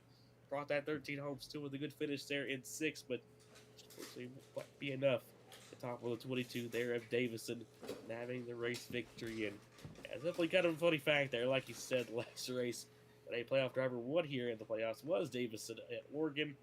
And they do it again at, like you said, at the perfect time here at the Rockingham Speedway. But what a fantastic race here from the Rock. And it's definitely going to be very, very interesting to see how everything ends up translating into the season finale next time out. But it should definitely be a fun one. We have a lot of strong drivers going to be going after it here for this championship here in AWSCO. Absolutely, and with that being said, we have a lot of analysis coming for you for the championship. Asha and Ellie will have their analysis for you with the championship race, as well as analyzing this race for you in the FanDuel Fantasy 4 post-race report. You two, take it away down there. What do you got? And yes, a timely win for Andrea Davison to close out the third round of the playoffs. She will be advancing to the next round as one of the final 5 that will race for the championship at Homestead Miami Speedway next week. Joining her, we believe, will be Hollis Jugovic, Yapi Malkson, Abby Little, and Jocelina Nihale, your final 5. And lots of those drivers all bringing their own stories to the championship race with them. And there's going to be so much there's going to be so much on the line next week. We know our championship contenders in both series now, with just one race to go in the inaugural seasons of both AWSCO Cup and Continental Series. Ellie, what do you think what do you think will we expect to happen in those races? Honestly, I do know what to expect, and I don't know what to expect. You know, I know how Homestead races. It's a great race, but with our field, I don't know what to expect. I mean, if you told anybody a while ago, you know, like, hey, these drivers would be headed towards Homestead, the season finale, I mean, there would be maybe like 2 they wouldn't be surprised at, maybe 3. I mean, we have a really interesting field, and I think it's going to make for a fun race, honestly. I mean, that's going to be a great finale. I mean, honestly, I'm surprised Abby made her way in and Davison made her way back in. I mean, Davison looked so far down until this race. You know, I kind of thought she was done for it. I mean, there was obviously a chance in the back of my mind. I was like, you know, I could see Davison pulling something off, and well, she did it. Yeah, 4 of the top 5 that were entering this race were made up the final 5, the final top 5 at the end, of course. I would say not particular surprise at some of these drivers. Malakson and Nihale making it with 0 wins is certainly interesting, but they've been strong all season, of course. Both have 8 top 5s. Nihale has 16 top 10s. Malakson with 13 top 10s as well. Both with average finishes of 15th in the 15s. Jukovic as well in that same boat, finishing 6th, and 4th again in her last 4 races. Looking obviously to kind of carry that form into the next race. I will say in terms of best finishes, Malakson, I think Jukovic would be the best in at least one of them. Yeah, it's gonna be fun to see. It's definitely going to be fun to see, just because we have our major contenders in Malakson and Nihale. You know, major contenders in terms of, I'd say 4 major contenders that we expected to be in the running for the final 5. Abby Little is definitely the surprise of that 5, I think. In a lot of ways, like Rachel Ramos was in the Continental playoffs. She's been the one that's kind of hung on to dear life at the end of every race, seemingly. And at the end of every round, I should say. And she's managed to take it all the way out here. To Homestead Miami, with a shot at fighting for the driver's title. Yeah, that's nothing to scoff at for yourself and for anybody looking at her. I mean, she's locked in when she's needed to. And I think that's just very impressive. I mean, nobody, if you looked in the middle of the AWSCO or the beginning anywhere, you were like, if somebody said Abby Little is going to be in the final, they probably would have laughed. Because she had a very meh record for a good while, and she just locked in towards the end, and she kind of became a fan favorite by doing that as well, which is kind of interesting. Yeah. I mean, that's the thing. That's the kind of thing with the postseason format we have, is that it kind of enables sometimes one or two of these drivers kind of sneak in. Kind of sneak in their way through the whole way, and that's kind of been the story for Little in this series, and Ramos in the other in Continental. Both of them were able to just be consistent enough to make their way through every round by in some way or another. And because of that, they're making they're going to be in a chance for the championship. I'd say Lynn Oswell as well in the Continental playoffs as well. That's another driver that's kind of had the same thing. Yeah, Lynn Oswell as well, where she had she won at Pensacola. The last race she needed to win going into Pensacola, and she won that race, and she's now fighting for the championship. Just one amazing story, just kind of as a whole there.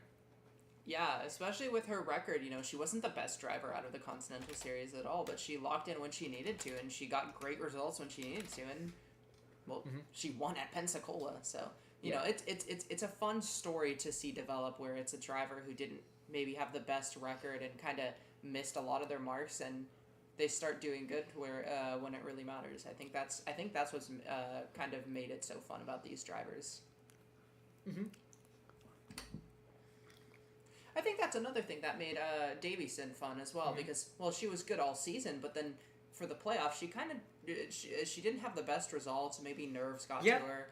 Kind of fell back a little bit, but she still managed that win at Oregon, which kind of let her kind of step off the gas a little bit for the next two races. But even then, she finished top 5 in Martinsville. It was just really in this round where things seemingly fell off a little, kind of proverbially went off the rails a little bit. But she managed to claw it in at the end with the win at Rockingham. Yeah, I mean, that's all that matters, because she won the most important race in the third round. So. Mm-hmm. And looking at the makeup of this, of course, you have two pairs of teammates with the. Two pairs of teammates, two of the big teams. Atlantic with their drivers, Red with their other two drivers, and MNC representing Ford representing Ford in the 71. That's kind of the big four plus Abby Little kind of thing. Looking at the owner standings actually here, it's going to be a little bit different. Obviously, the top four are four of the cars in the championship. In the Drivers' Championship 5, 23, 62, 64, and 22. The Mason Parker 18, that's Alacantes, was 5th. And the top four are all within a race of the championship, of the owner's title. So 4 of the 5 drivers that are racing for the owner's will also be racing for the owner's title, but in completely different situations, given that the 2 points formats work in different ways. The owners championship, of course, working on a full season format. May I just say that the 71 is where is the 71? 23rd. There he is, right down the midfield actually. Huh. That's where the 5th driver is. So yeah, 4 of the 5 drivers in the final 5 are also, their cars, I should say, are fighting for the owner's title. So it's going to be very interesting to see that. It's going to be a very close battle on OP for the owner's title as well. So potential for a split or even a unified title as well there. Yeah, and that's kind of a very interesting thing to look at as well, because especially where MNC Racing is in the owner's points, especially compared to the rest of the teams that are in. I mean, it's kind of funny to see where she is. Yeah, I mean, MNC are kind of a bit of a smaller, one of the smaller 4 teams, obviously with the 2 cars, 71 of Vancy and 71 of Little. Both have had their high points this year. Vancy has been extremely consistent, kept that car in the top 15 in points, fighting with some of the big teams. You can see her kind of in between the ERR and Mason Parker cars. And alongside some of the better two-car entries, teams on two-car entries, you say. MNC is the 71, I should say, is a little bit further behind, but still kind of in that mix as well. Yeah, so it's just an interesting dynamic to see, especially in going into the finale. Like, usually you would expect some of the best, which mostly they are there. Mostly they are, yeah. It's a similar thing in Continental as well. You have, I think, two of the top three, I should say, I think, on owners' points there. No, three of the top three. Yeah, all three of them, 55, 6, and 42 in Continental as well. Well, 55, I was correct. I was correct the first time. 55 and 42, with the 6 being the other car in the top 5 in owners' points. Obviously, in that championship, it's between the 55 and 6, but regardless, the in terms of performances, they seem to correlate at least a little bit, but it definitely correlated highly in the Cup Series. Any final word you wanna bring up here before we throw things back to Echo here on the broadcast? I think we about covered it. Yeah, certainly. So congratulations to Andrew Davison on a great race there. And we'll hope to see you next week as well for the Homestead Championship races. Lots to be decided, of course. The end of the inaugural AWSCO stock car racing season. And with that, I'll hand things over to Eka now, where she'll close out the broadcast for the second to last time here in Season 1. Yep, and next week, Homestead Miami Speedway will see those 5 drivers in each series battle it out for the championship. It's the Continental Series race and then the Cup Series race. Following that, the day after, at the 1.5 mile Homestead Miami Speedway, Continental, Cassidy Jones, Deborah Williams, Lynn Oswell, Freya von Lundquist, Rachel Ramos all have a shot. And in the Cup Series, it's the drivers you know. It's Halis Jukovic, Yappy Malikson, Abby Little, Jocelyn Nihale, Andrea Davison, all up there with a chance at the championship next week. On behalf of Caleb, Rasha, and Ellie, I'm Echo.